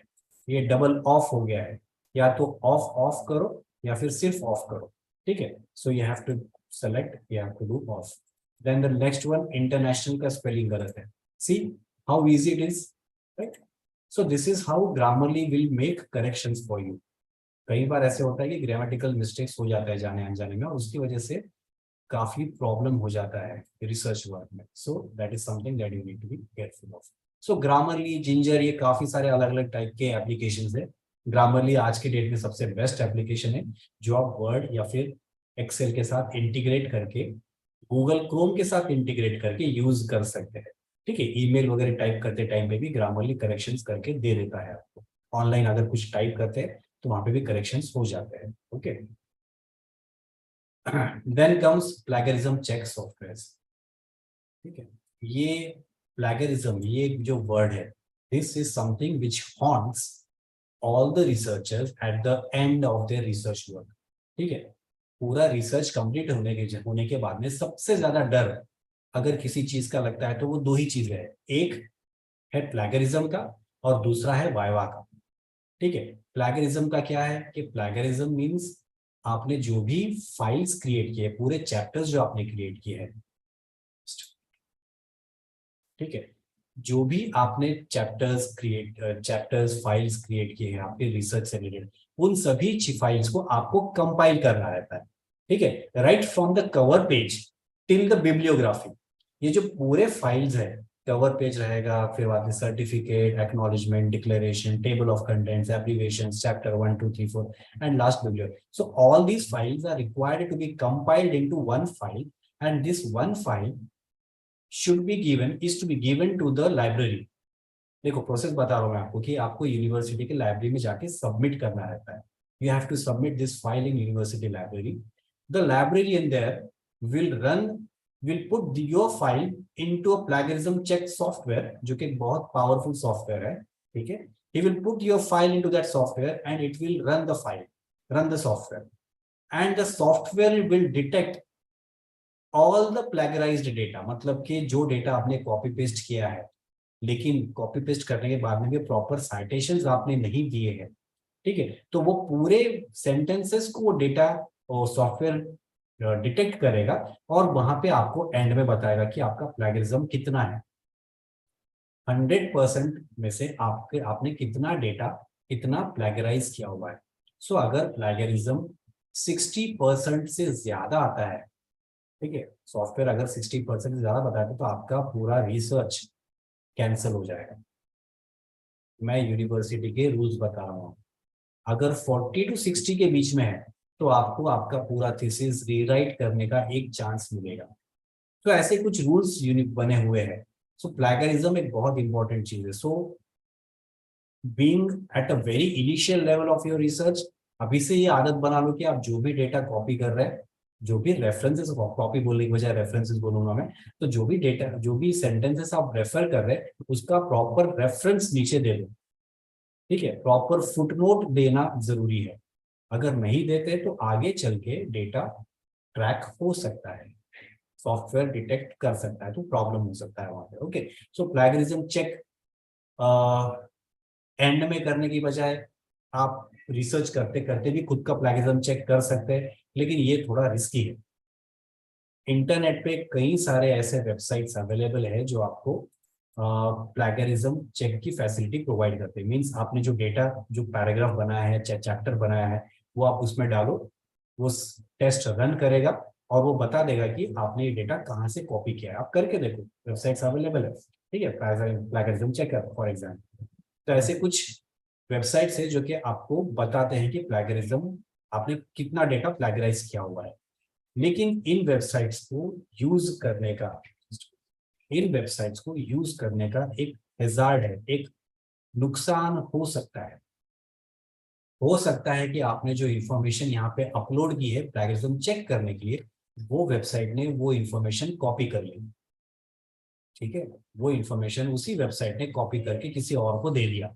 ये risk वहां पे involve है. ठीक है, इसीलिए इसका भी एक रास्ता है जो मैं बताऊंगा. रास्ता ये है कि सपोज आपने एक चैप्टर पूरा कंप्लीट किया है और चैप्टर में लेट्स से कि 10 पैराग्राफ्स, जस्ट इमेजिन कि 10 पैराग्राफ्स का पूरा चैप्टर है. So what you should do कि आप पहला पैराग्राफ डालो टेस्टिंग के लिए, सिर्फ पहला पैराग्राफ पूरा चैप्टर में, रन करो, देखो कितना आता है and you do the changes accordingly. इसके बाद आप रैंडमली कोई दूसरा पैराग्राफ लो, सेकंड मत लो, लास्ट पैराग्राफ ले लो, 10th पैराग्राफ लेकर के अपलोड करो और उसको चेक करो। फिर 10th हो गया, फिर उसके बाद में 7th पैराग्राफ लो, या फिर 7th पैराग्राफ का कोई एक 7th पैराग्राफ के आधा सेंटेंस वहां पे कॉपी करो। So you should not put all the data as it is.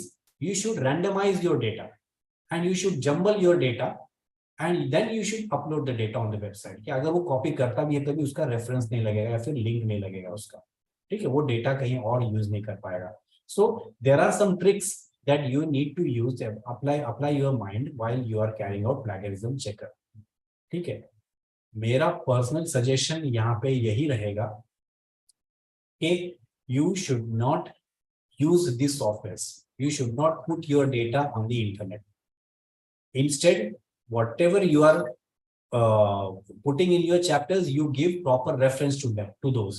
ठीक है, और plagiarism लास्ट में सॉफ्टवेयर पे छोड़ दो, ठीक है। अगर ये आप स्टार्टिंग से ही फॉलो करेंगे, if you follow this thing from the very beginning, it will be very convenient for you. Okay, so plagiarism check के लिए अलग अलग सॉफ्टवेयर अवेलेबल है, some of them are paid, some of them are free, but they are very risky to take. Okay. Paraphrasing tool is another type of a tool which helps you rewrite your sentence. Many a times it happens that when we write a particular sentence, we do not come up with the proper English. Okay. Or sometimes there are some mistakes in the sentence itself. Okay. There are some mistakes in the sentence, or sometimes we are taking the data from somewhere, we are copying the data, but we are unable to find proper source of that data. So in all these types of situations, you can use the paraphrasing tool, paraphrasing software, which will convert your sentence, your data in some other words. That is the reason why it is called as paraphrasing, right? So to convert the sentences into some other words, other alphabets, that is paraphrasing. So let me show you the paraphrasing tool also.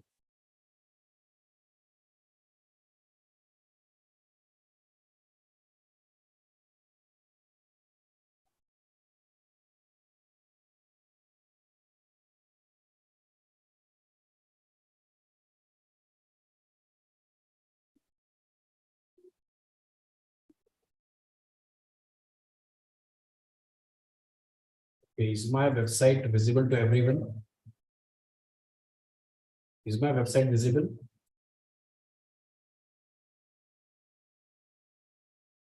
Google Chrome. Is it visible to everyone? Yes, sir.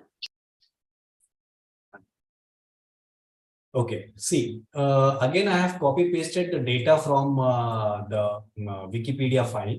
Okay, just imagine that this is a sentence that I want to take in my research work, but it does not have a proper citation given to it. ये data Wikipedia पे available है, but citation यहाँ पे available नहीं है. So in this case, what I will do, I will open this website, paraphrasing tool. I'll put this data here, right? And I will click on basic paraphrase, right?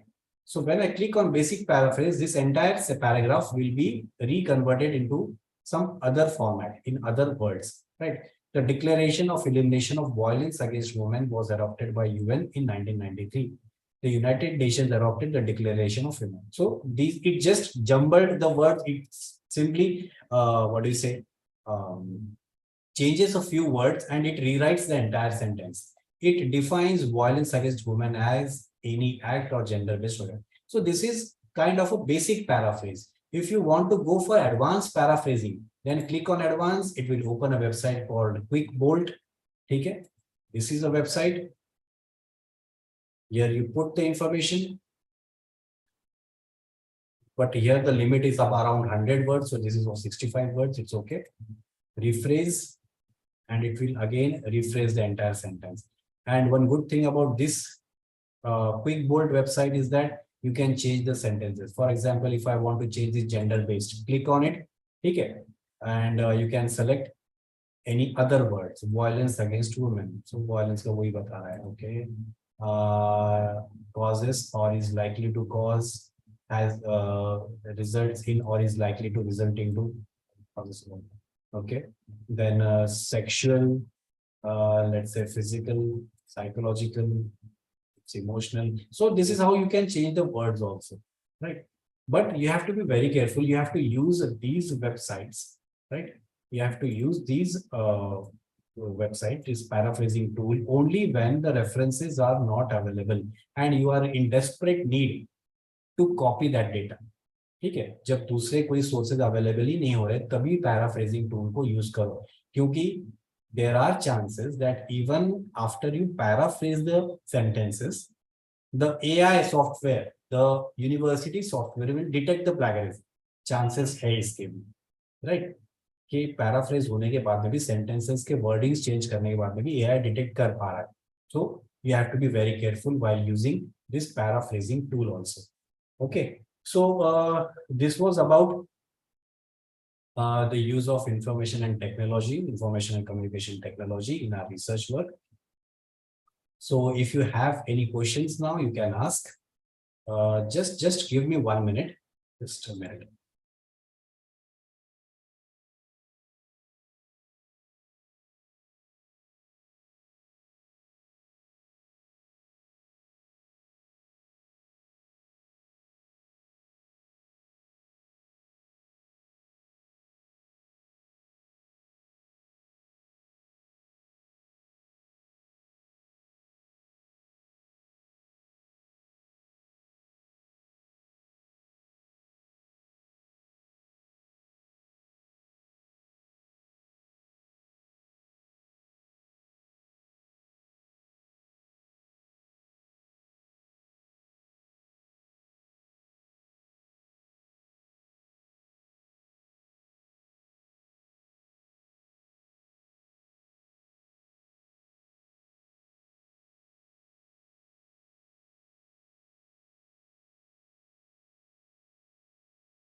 Okay, just a minute. Okay, so if you have any questions, you just raise your hand and I'll unmute you.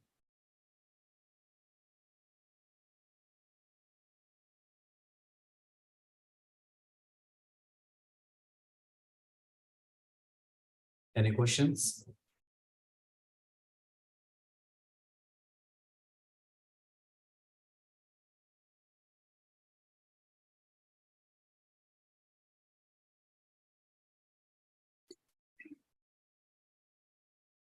If you have any questions, you can put in the chat box also if you want.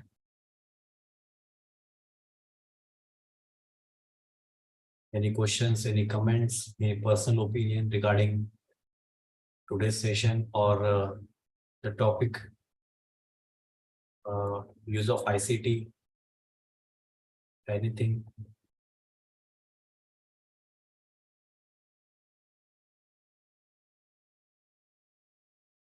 So no questions, I guess.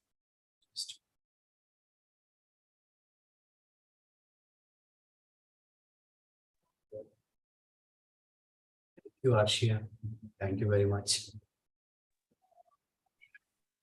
Hello. Vishal sir.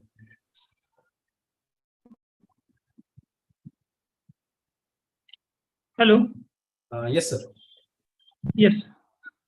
Sir, your lecture is finished? Yes, sir. Finished. Yes. Sir. Okay. Okay. So, dear participants, if you have any queries, please ask.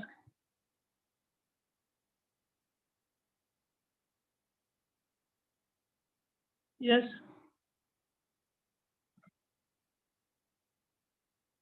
Okay. So, I think there is no questions. So, I must express my gratitude towards Dr. Bisen sir for explaining very nice and informative lecture to our PhD research students. On behalf of all the participants and on behalf of Research Committee Science College Nanded, thank you, sir. Your expertise is very, very important for our newly admitted research students. And whatever you are giving the knowledge regarding the ICT, use of ICT, and what are the different tools of ICT for the research work, it is very, very important for our research students for their, not only for the synopsis, but also in entire their PhD work, and also it is useful for writing thesis and writing research paper and all these things. So thank you, sir, for giving very nice and informative lecture. Thank you very much. Thank you, sir. Thank you. Okay. Thank you, sir.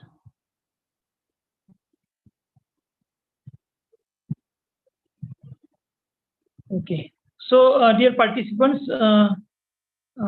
it's time to move towards our next lecture. Dr. Kiran Silewar, sir. Silewar, sir is there?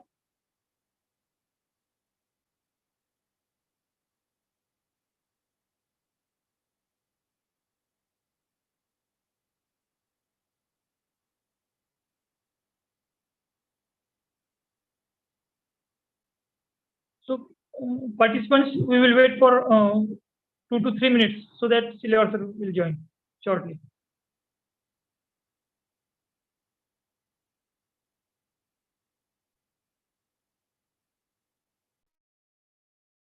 Sir 2 minute थांबा फक्त. Okay, no problem.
Hello.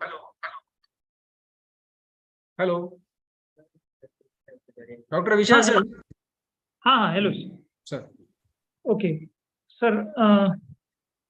So, dear participants, today we are with us Dr. Kiran Chilewar sir for this today's afternoon session. Dr. Kiran Chilewar sir is presently working as head of Department of History Science and Zoology at Union Science College, Nanded. He has already given one lecture in our PhD coursework. I welcome Dr. Chilewar sir on behalf of all the participants and on behalf of Research Committee Science College, Nanded. Now I request Dr. Chilewar sir to deliver his lecture. Sir.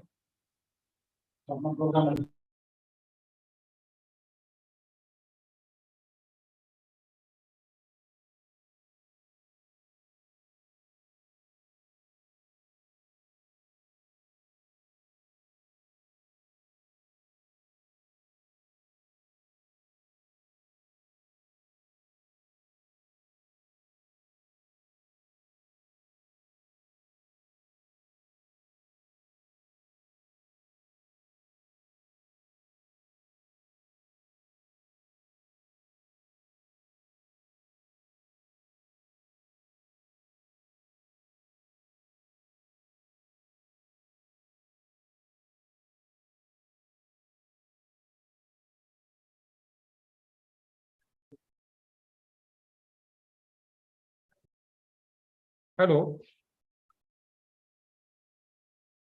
Sir. आवाज येतो का? येतोय sir, येतो. Sir आवाज येतो का sir? येतोय sir, येतोय. Okay, sir. Good afternoon to all participants of research PhD coursework students. It's my second lecture.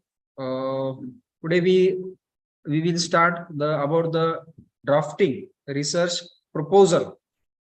First of all, I would like to say that drafting research proposal, it is those who are the assistant professor or the associate professor. Generally, it is a proposal for lecture. Those who are the assistant professor or the associate professor. But nowadays, especially it is for PG student also. But mostly 90% research proposal, those who are working as a professor, associate professor, or the assistant professor, right?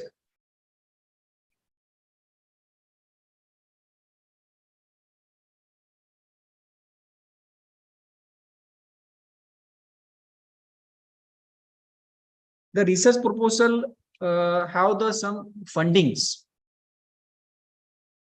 agency in India, means they are sponsored to you for the proposal. Number one, that is the DST. With the help of DST, you can do the research. With the help of DST funding, you can do the research. That is the Department of Science and Technology. One thing that is the UGC also, University Grant Commission, then RGGST, then university also give the funds for the research. When those who are the working as a assistant professor, there are the many fundings.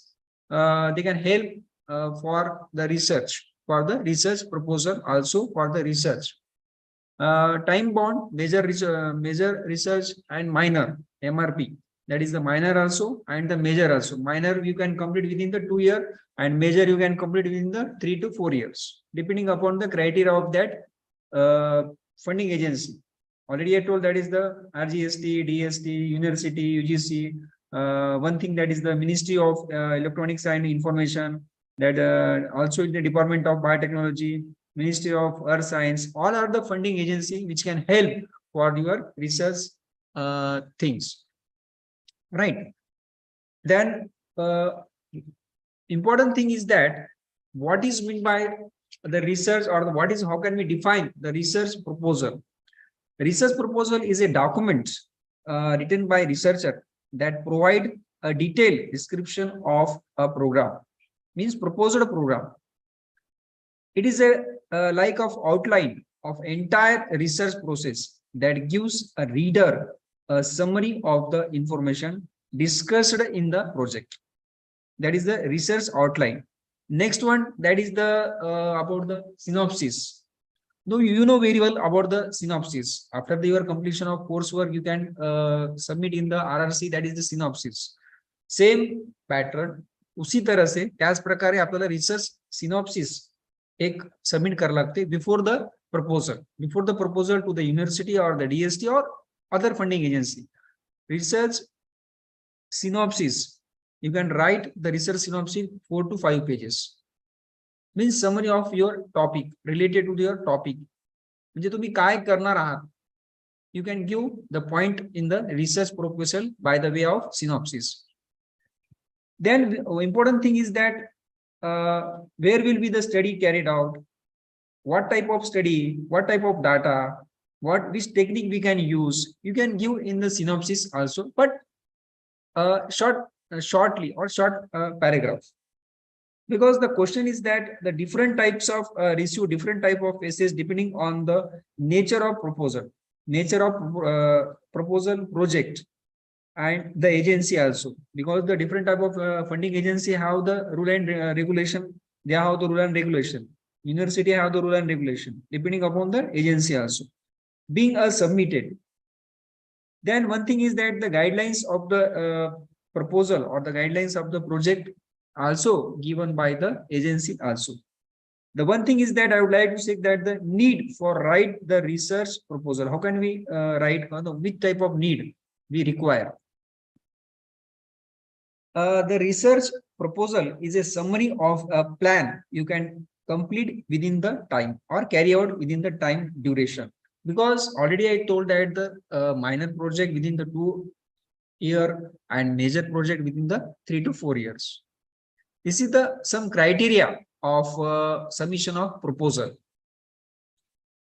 One thing is that type of research proposal, that is it is a sector, means academic also means government, in government sector, that is all are the agency are the government agency which are given your funds. Means depending upon that agency, minor project in between 1 lakh, 1.5, 2 lakhs. Major project depending upon the agency 5 lakh, 7 lakh, up to the 10 lakh, up to the 12 lakh. This is the depending upon the funding agency. But nowadays in the private agency also, they are also giving funds to do the project for the PG students also. In some website, I saw that is the private agency also helping for the PG student or the researcher students also. One thing is that I would like to say that when you write the proposal, that are some guidelines. When you already in the last class, I told that about the thesis, about the writing, about the guidelines of that proposal. You can submit the proposal after the completion of your work. That is the some guidelines. Techniques is also one point of view. That is the how can we write, how can we do the study. First of all, you can decide which type of study you are doing. About that summary, about all the point of view, you can explain in the your proposal after the completion of your work. When you approaches to the university or approaches to the DST or other agency, that time they first of all they take your PowerPoint presentation. With the PowerPoint presentation, you can show म्हणजे आप क्या करना चाहते हैं, you can show with the help of PPT. तर तुम्हाला त्या पीपीटीच्या माध्यमातून सांगायला लागेल की असं वर्क आहे आणि या वर्कला एवढे फंड्स लागणार आहे. ऑलरेडी इन द ऍड और इन द वेबसाईट ते ऑलरेडी दिलेले असतात का मायनर प्रोजेक्टला 2 लाख, मेजर प्रोजेक्टला 8, 9, 10, 11, 12. तर त्या 2 लाखच्या बजेटमध्ये तुम्हाला पीपीटीच्या माध्यमातून तुम्हाला ते प्रेझेंटेशन करावं लागेल. You can give by the PPT for the purpose of your research. Every subject have the different type of instruments or chemicals or other. If suppose the botany or the zoo or the fishery or the chemistry, some equipments we required. With the help of this, when the presentation in front of that university or the DST or other agency, that time you can give the summary of your research proposal with the help of PPT. That time you can tell about the research work in the first year and the last year, and within that 2 year म्हणजे तुम्हाला काय लागतात which type of chemicals, or what can we say, that the oven or the freezer, deep freezer, balancing, weighing balancing, pH meter, all these things. It is the main thing you can present in front of that DST or university before the submission or before the pass your proposal. One thing is that the research, what can we say, the objectives of the research. Objective of the research should be formulated clearly and simple, which can be understood easily. It must be formulated on the basis of problem. Then specific problem is investigated by the investigator. The number of objectives depending upon the nature of the research. Means, what can I say, that if you submit your research, that time evaluated by the university or committee. म्हणजे तुम्ही काय काम केलं त्यावेळेस you can clarify all the points about the research things. The next one, that is the components of the research proposal. Which kind of proposal we can do? Literally in the PG, already you are completed in the PG and you are submitted the dissertation also. There's some criteria. How can we start the proposal, or how can we start the dissertation? That is some criteria. That is the design, subject, instrument, procedure. This is the research proposal components. But what about the dissertation? That is the aims, acknowledgement, certificate, all these things. When in this the research proposal, that is the design. What type of design is specific? You can approach a clear, you can describe about that your design of your work. Methods capable for answering the research questions, means already you are given the title of that research proposal. That time you can, all contents must present in your proposal. Then method of being used, and you can describe all the proposal in the way of research method. Next one, that is the method described in the sufficient way, not in detail. Sometimes some student or some researcher, they can give the detail way. Already they give the time bound within the 2 year, you can do the work with experimentally, with theoretically, and all these things. That time you can do what we are given in the summary, or even given in the summary or synopsis. Very important things. Then they have the time bound, then the assessment of the validity of some measurement undertaken by them, and all condition also they are given about the funding agency, about the particular in your round, म्हणजे आपको उनके compare में ही रहना है. If you are the given the 2 lakhs or 1 lakhs or 1.5, that time you can purchase within within bound of that money 1.5. हे सगळं तुम्हाला त्याच्यामध्ये घेऊन तुम्हाला रिसर्च प्रपोजल सबमिट करताना किंवा घेताना हे सगळं गोष्टीला लक्षात ठेवावं लागेल की आपण कितीचं आपण प्रपोजल घेतलेलं आहे, 1.5 lakh 2 lakh, what ever it may be. It is depending upon your research. It is a very important point of view. That is, how can we use that funds in our research? One thing is that about the material. Material means that is the laboratory work, or the computer facility, or the internet, or the if you are related to the science faculty, that time it is very important about the microscope, or the balancing, weigh balancing, chemicals, all are the concluded in the that funds. Means important thing is that first one, you can calculate how many funds we want. म्हणजे आपल्याला त्या research proposal करण्यासाठी किंवा पूर्ण 2 वर्षाचं complication करण्यासाठी किती खर्च लागतो. Because the already the funding agency give the funds in limit way and time bound also. Within the time you can complete your proposal with these funds. त्यांच्या funds मध्ये तुम्हाला कमी टाइम मध्ये ते complete करायचे. म्हणजे first of all, I will what can I say? I repeat again. First of all, in front of university or the DST or any funding agency, first of all you can give your summary by the PPT. Then they accept. म्हणजे जर 2 लाख असेल 3 लाख असेल, त्यांनी जर criteria केले असेल 2 लाखाचा, पण त्यावेळेस तुम्ही जर प्रेझेंटेशन केलं तर तुम्हाला 2च लाख मिळावं असातला काही भाग नाही. They can decide. The committee can decide. University have the committee. DST have the committee in front of you. In front of them, you can explain your summary or your synopsis or your presentation. for the proposal. If you are the title on the river Godavari, on the so and so tissue plant, on so and so different study of that organisms, that time you give which type of instrument, which type of chemical you have.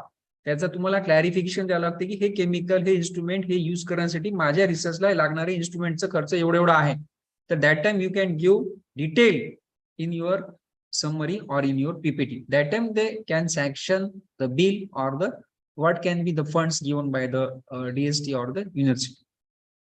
One thing I would like to say about the reporting, when you report the research, explain how the research will be reported. It is very important thing. Result explain kartana from beginning up to the last. You can explain lightly. Topic number 1, topic number 2, topic number 3, as compared as your dissertation. That time result मध्ये तुम्ही जे काही summary already submit केलेला किंवा जे काही summary already or complete submitted to the university or other funding agency, on the basis of that you can give the result or the conclusion step by step or chapter wise. It is very important view that is for accept or the grant for your proposal. Then guideline about the writing of research proposal. It is a very easy method. How can we write? Because already you are completed the dissertation or other things. First of all, it is a topic area research questions or significance to knowledge. Means topic area, means this is the basic outline of our proposal. One thing I would like to say, generally, research proposal should contain all the key elements involved in the research process and include sufficient information for the readers and evaluated by the proposed study. Means research area and the research methodology is very important. First of all, you can choose the research area and research methodology. Then one thing, that is the title, introduction, literature review, methodology, budget, and detailed ones. What I'm saying that already you are completed in the dissertation in the PG. On the basis of that, the budget sanction is by UGC or the DST or the university. Before you can give your summary or the presentation, त्यांच्या पुढे तुम्हाला जेव्हा presentation द्यायचं आहे त्यावेळेस तुम्ही हे तिथं प्रेझेंटेशनच्या माध्यमातून in summary 5 to 6 slides is sufficient for presentation and explanation about that research and about that instrument you are purchasing. जर त्या related purchasing असेल chemical किंवा काही instrument किंवा weighing balance and all these things, जर ते मग sanction करतात 2 lakh 1.5 lakh depending upon that committee. That next one, that is the components of the research proposal, that is the title, introduction, literature review, methodology, plan time to time, means you can complete within the 2 year. That's why you can first of all create, तुम्ही plan करून घ्या 6 months नंतर काय, 6 months नंतर काय, because the every agency have the conditions after the completion of your 6 months or 1 year. त्याच्यानंतर सुद्धा तुम्हाला तिथं प्रेझेंटेशनला बोलवतात की तुम्ही किती काम केलं आणि शो मी, म्हणजे कोणते काम केलं आणि राहिलेलं रिमेनिंग इन द 1 year काय काम करणार आहे तुम्ही. हे 2 महत्वाची बीट लक्षात ठेवा. जे मायनर प्रोजेक्ट आहेत त्यांना 1 वर्षाच्या नंतर काय तुम्ही काम केलं आणि तुम्ही काय काम करणार आहे. And utilization of your budget, it is also important point of view. That is the कोणतं बजेट तुम्ही युटिलायझेशन केलेले आहात. That is about the title. Title of the research proposal should be a concise and not a descriptive. Try think to informative, म्हणजे तो informative राहायला पाहिजे. म्हणजे title मध्येच तुमचं बरंच काही कन्सेप्ट क्लिअर होऊन जाते. नेक्स्ट वन कोणतं होतं तुम्हाला सांगितलं, that is the introduction. The main purpose of the introduction to provide the necessary background of contents, means the research, what is the research already completed about the problem, about the how can we do the research आणि कोणतं मी research करणार आहोत. Frame about the research. First of all, you can frame out that the problem of area, focus on the research, scientific research, give the scientific base, provide them objective type. Then briefly describe about the major issue, means major problem or major issue or major research on your title, independent or depending upon the valuable of the study. and state about the hypothesis of the study. All are the concluded in the introduction page. Then the objective of the study, that is should be related to, clearly should be related to your topic, must be measurable and valuable for further study or for the researcher. Then literature review, what can we write? That is the aim of literature review, that is to give and provide the background of the information, research, and all these things. Means what I'm saying, that when we explain, when you give the explanation for the proposal, that time all these things are very important for the further funds. कारण 2 वर्षाचं budget ते एकदाच देत नाही, 2 वेळेस देतात. 1.5 लाख जर sanction केले असेल तर 75 first time and remaining in the second presentation. First presentation तुम्ही काय काम केलात आणि सेकंड प्रेझेंटेशन तुम्ही काम कोणतं करणार आहात आणि कोणतं बजेट यूज करणार आहे. That's why they can give a systematic wise budget. एकाच वेळ तुम्हाला 1.5 लाख किंवा 2 लाख त्यांनी देणार नाही. Then the methodology is also one point of view. Which type of methodology you are using? Important because research committee they can ask which type of methodology you can using. That time you can give the clarification of all these things. Which type of methodology you can use by scientific. One thing is by balancing view, by scientific machine, by testing method, by laboratory method. All these things related to your topic. That's why methodology is also one type of important concept. Then elements of research proposal, already I told, that is the introduction. Main, that is the title. Title is very important. Then the introduction, already I told, that is the scope. What is the scope of your research? म्हणजे तुमच्या research ला काय scope आहे? What is important for further researcher or the further improvement or further work, किंवा स्टेटला किंवा नॅशनलला काय त्याचा उपयोग आहे. It is very important. किंवा तुम्ही काय संशोधन केलं ते सुद्धा एक वन टाइप ऑफ इम्पॉर्टंट आहे. Then about the review of the literature, one thing is also important, that is the methodology. I already told that which type of methodology you are using for your research, and the time schedule or the work plan. म्हणजे within 1 year we can complete all these things, and we can complete after the completion of 2 years. Then the organization is also chapter wise, outline wise. Then the references is very important for dissertation also, thesis also, and proposal also. One thing I would like to say, that the rules about the guidelines about the eligibility of the deadline, all जे काही method त्यांची असते त्यांनी already त्यांच्या वेबसाईटवर टाकलेली असतात. तुम्हाला हे सगळे गाईडलाईन्स पाहून घ्यावं लागतात. Screening committee, how can we apply in private sector, they have the some rule and regulation about the application, about the process, about the screening committee, and all these things. Some private company also, those who are the research student of the electronics or the physics, they have the private sector, some website on the private sector.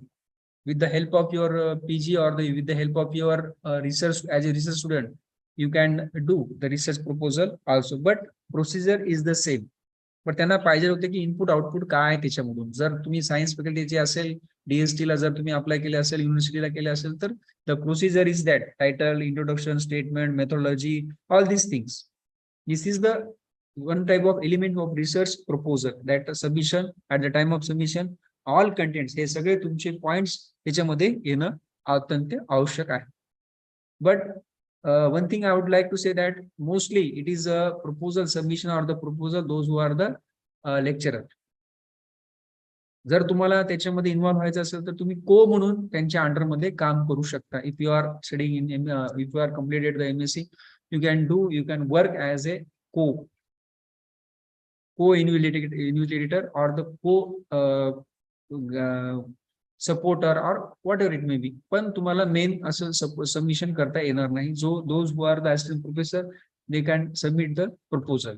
This is the criteria. But in private sector तुम्हाला करू शकतो. पण काही असे private sector मध्ये आहे सध्या, आता काही पाहिले मी 1-2-4 महिन्यामध्ये, की तुम्हाला MSc झाल्याने सुद्धा ते करता येते. पण त्यांना तेवढं फंडिंग्स नाही जेवढं DST ला आहे, जेवढं युनिव्हर्सिटीला आहे किंवा RGCT ला आहे तेवढं. 40-50,000 मध्ये त्यांचं रिसर्च प्रपोजल आहे, त्यांचं वर्क आहे. बट इकडं university on the university level or the UGC level they have the more and more funds up to the 5 lakhs, 7 lakh, 10 lakhs, right? This is the elements of research proposal. Already I told all these points: scope, importance, and budget. How can you utilize the budget? Review of the literature, objective of the research. Then references is also most important things for your proposal. And lastly, the conclusion. म्हणजे तुम्ही त्या conclusion मध्ये काय मिळवलं किंवा काय proof केलं, because already you are submitted your synopsis in the first PPT and second PPT. त्याच्यामधलं सगळं कन्क्लुजन येणं लास्टला अत्यंत आवश्यक आहे. म्हणजे काय काय रिसर्च केलं तुम्ही from beginning in the 2 year आणि utilisation of your money which are given by the DST or the university or the funding agency. हे सगळं कन्क्लुजन मध्ये येणं आवश्यक आहे. जर वी आर डुईंग इन बाहेर कुठं समजा तुम्ही काम करत असाल, फील्ड वर्क करत असाल, तर तिथले काही फोटोग्राफ्स किंवा तिथले काही असेल तर ते सुद्धा तुम्ही तिथे लावलं तर अजून चांगलं प्रपोजल होईल. One important thing is that after your completion of your proposal, that time you can publish minimum 2 paper on your research proposal. It is very important at the submission time. They ask how many paper you propose publish. That time you must complete 2 paper on your research, right? Thank you.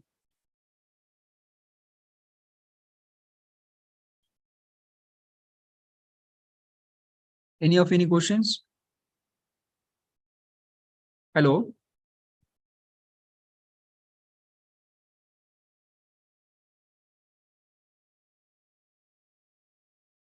So thank you very much, sir. Now I request participants to ask your queries. Yes, Akshay Chavan, please ask. Ganesh, I think please unmute him, Akshay Chavan.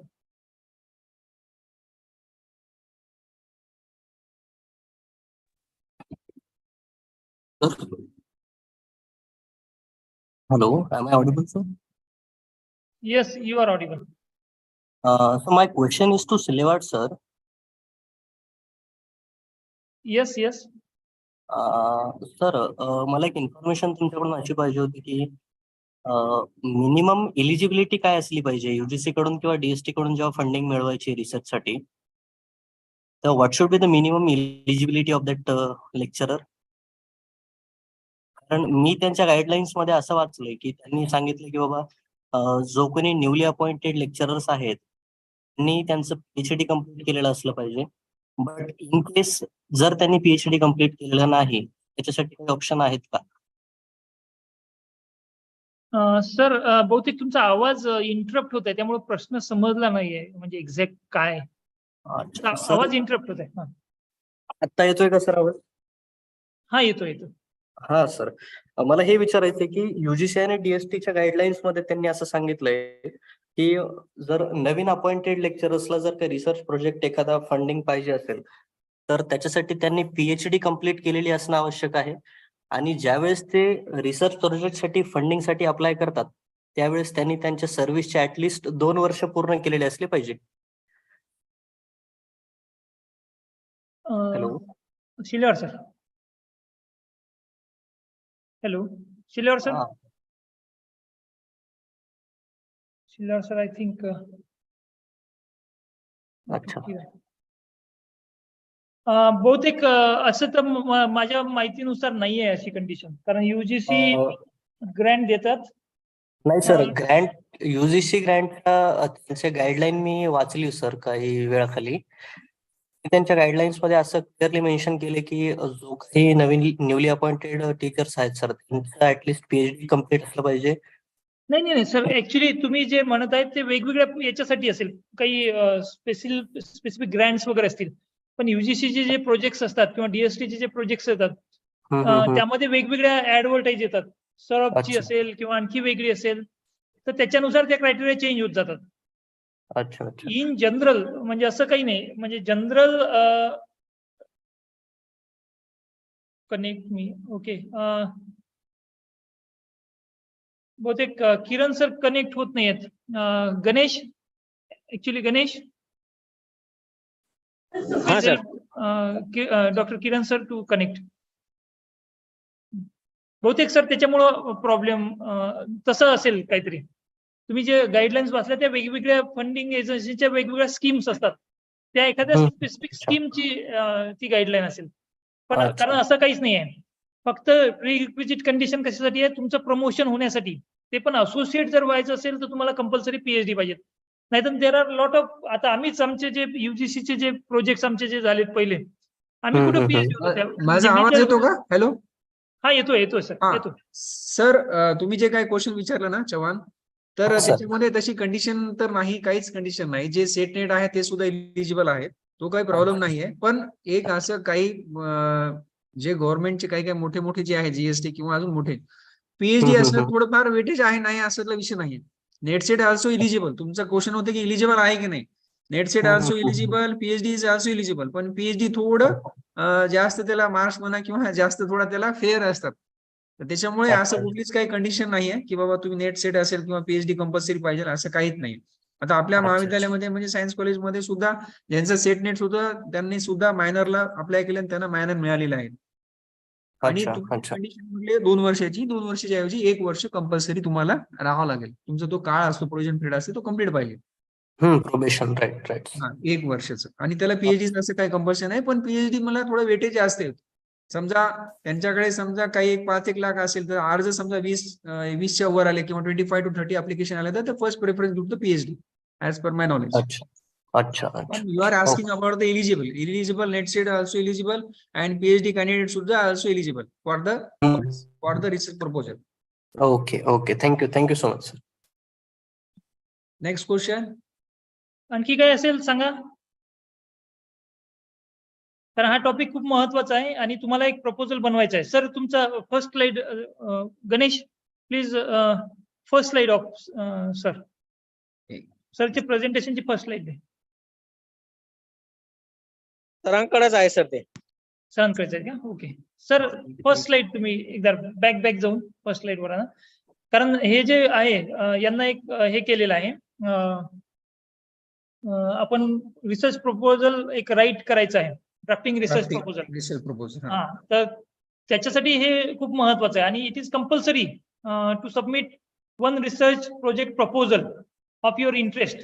आणि त्यामध्ये काय काय points लागतात, काय काय नाही, हे सरांनी आता समजून सांगितलेलं आहे तुम्हाला सगळं. तर त्याच्याबद्दल तुमचे काही डाऊट्स असतील, कारण तुम्हाला ते सबमिट करायचं आहे आता 13च्या आधी. त्यामुळे तुमचे काही डाऊट्स असतील, तुम्हाला काही जे प्रॅक्टिकल डिफिकल्टी असतील ते आता विचारून घ्या. यस. आणि तुम्हाला काही हेल्प लागत असेल you can call me also. आणि वाटलं तर मी तुमची हे जी पीपीटी आहे तुम्हाला आपल्या जो ग्रुप तयार केलेला आहे मराठे सरांनी, त्या ग्रुपवर मी पीपीटी टाकून देतो. म्हणजे तुमच्या अजून काही कन्सेप्ट त्याच्यामधून क्लिअर होतील या पीपीटीच्या माध्यमातून. जसं आता इंट्रोडक्शनचा भाग आहे, कसं करायचं, काय नाही, what is the research proposal, त्याच्यामध्ये काय काय येतात, सिनॉप्सिस, हे सगळं मी पीपीटीच्या माध्यमातून आपला ग्रुप जो आहे 2023 I will send on your group. Any question? काही कोणी आहेत विचार? आणि माझा दुसरा प्रश्न असा होता, म्हणजे प्रश्न ऍक्च्युली नाही पण मला कन्फ्युजन आहे याच्याबद्दल. माझ्या बऱ्याचशा कलिग्सनी मला असं सांगितलं की बाबा मागच्या बऱ्याचशा काळापासून जे काही फंडिंग वगैरे आहेत, आयदर ते डीएसटी असेल, युजीसी असेल किंवा युनिव्हर्सिटी कडून मिळणाऱ्या फंडिंग्स असतील, या फंडिंग बंद आहेत. तर सर याच्याबद्दल काही क्लॅरिफिकेशन तुम्हाला देता येईल का? बरोबर आहे ते, पण आता जस्ट काही फंडिंग सुरू झालेले आहेत. मधात गव्हर्नमेंटनी जवळपास 1.5-2 वर्षापासून फंडिंग बंद केले. आता जस्ट एक 15-20 दिवस झालेत, 1 महिना अगोदर विद्यापीठांचं एक 5 लाखाचं फंड्स आलं होतं आरजीएसटी. अच्छा. तर युनिव्हर्सिटीनी गव्हर्नमेंटनी काही विद्यापीठाला फंड्स रिलीज केलेत. त्यांच्या माध्यमातून कमी फंड्स आहेत, पण 5 लाख 3 लाख असे आहेत. युनिव्हर्सिटी लेवलवर सुरू झालेला आहे, पण डीएसटी म्हणा किंवा युजीसीची म्हणा तर सध्या काही फंडिंग तिथं नाही. अच्छा. ओके. तुमचं बरोबर आहे, लास्ट अबाउट 1.5 वर्षापासून नाही ते. अच्छा. मग फंडिंग परत रेग्युलर आता येईल ना. आता विद्यापीठानं तर ऑलरेडी लास्ट डेट काय ती 31 मार्च दिलं होतं. 5 लाखाचं ते होतं आरजीएसटीचं. आरजीएसटीसी ची डेट होती 31 मार्च. 31 आता मार्च date. ती डेट हा. गेली ती. आता पुढे येईल 6 महिन्यानंतर त्यांचे क्रायटेरिया असते, जसे काही फंड्स आले सेंट्रल गव्हर्नमेंट कडून किंवा त्याच्याकडून, तर ते हम्म. बजेटचे युटिलायझेशन करतात त्यांनी त्यांच्या. मग डिसेंबर मध्ये असेल किंवा मग नेक्स्ट इयर असेल मग आता 24 ला. अच्छा अच्छा ओके. आणि एक DSTचं आत्ताच एक ते पण 31 मार्च होते. 31 मार्चच्या DSTच्या DBTच्या 2-3 ऍड होत्या. आता मला माहित नाही तर मी तुम्हाला सगळ्यांना सांगितलं असतं की त्या ऍड. अच्छा ओके. तुम्ही वर्किंग आहात का सर कुठं? हो हो सर हो. अच्छा अच्छा. कुठं? सर गोंदिया एज्युकेशन सोसायटी गोंदियामध्ये सर. गोंदियाला का? ओके. अच्छा. हो सर. तुम्ही करू शकता सर आपल्या काही वेबसाईट थोडं पाहून घ्या तुम्ही, जसं युजीसीचं काही आहे किंवा मग DSTचे काय आहे किंवा RGCचे ते फंडिंगच्या वेबसाईटवर जर पाहिलं ना सर, तर त्याच्यामध्ये डिटेलमध्ये राहतात. आता हे 2 गेले तुमचे, येईल सर पुन्हा, पण थोडं गॅप पडलं तुम्ही म्हणल्यासारखं 1-1.5 वर्षामध्ये थोडं कमी होतं. अच्छा ओके. Thank you so much.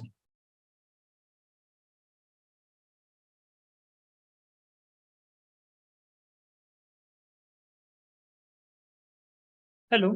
हा, अजून काही question आणखी आहे? कोणाला काही डिफिकल्टी असतील विचारा. येस. कारण हा खूप महत्वाचा टॉपिक आहे. Yes. Okay, I think there is no question. So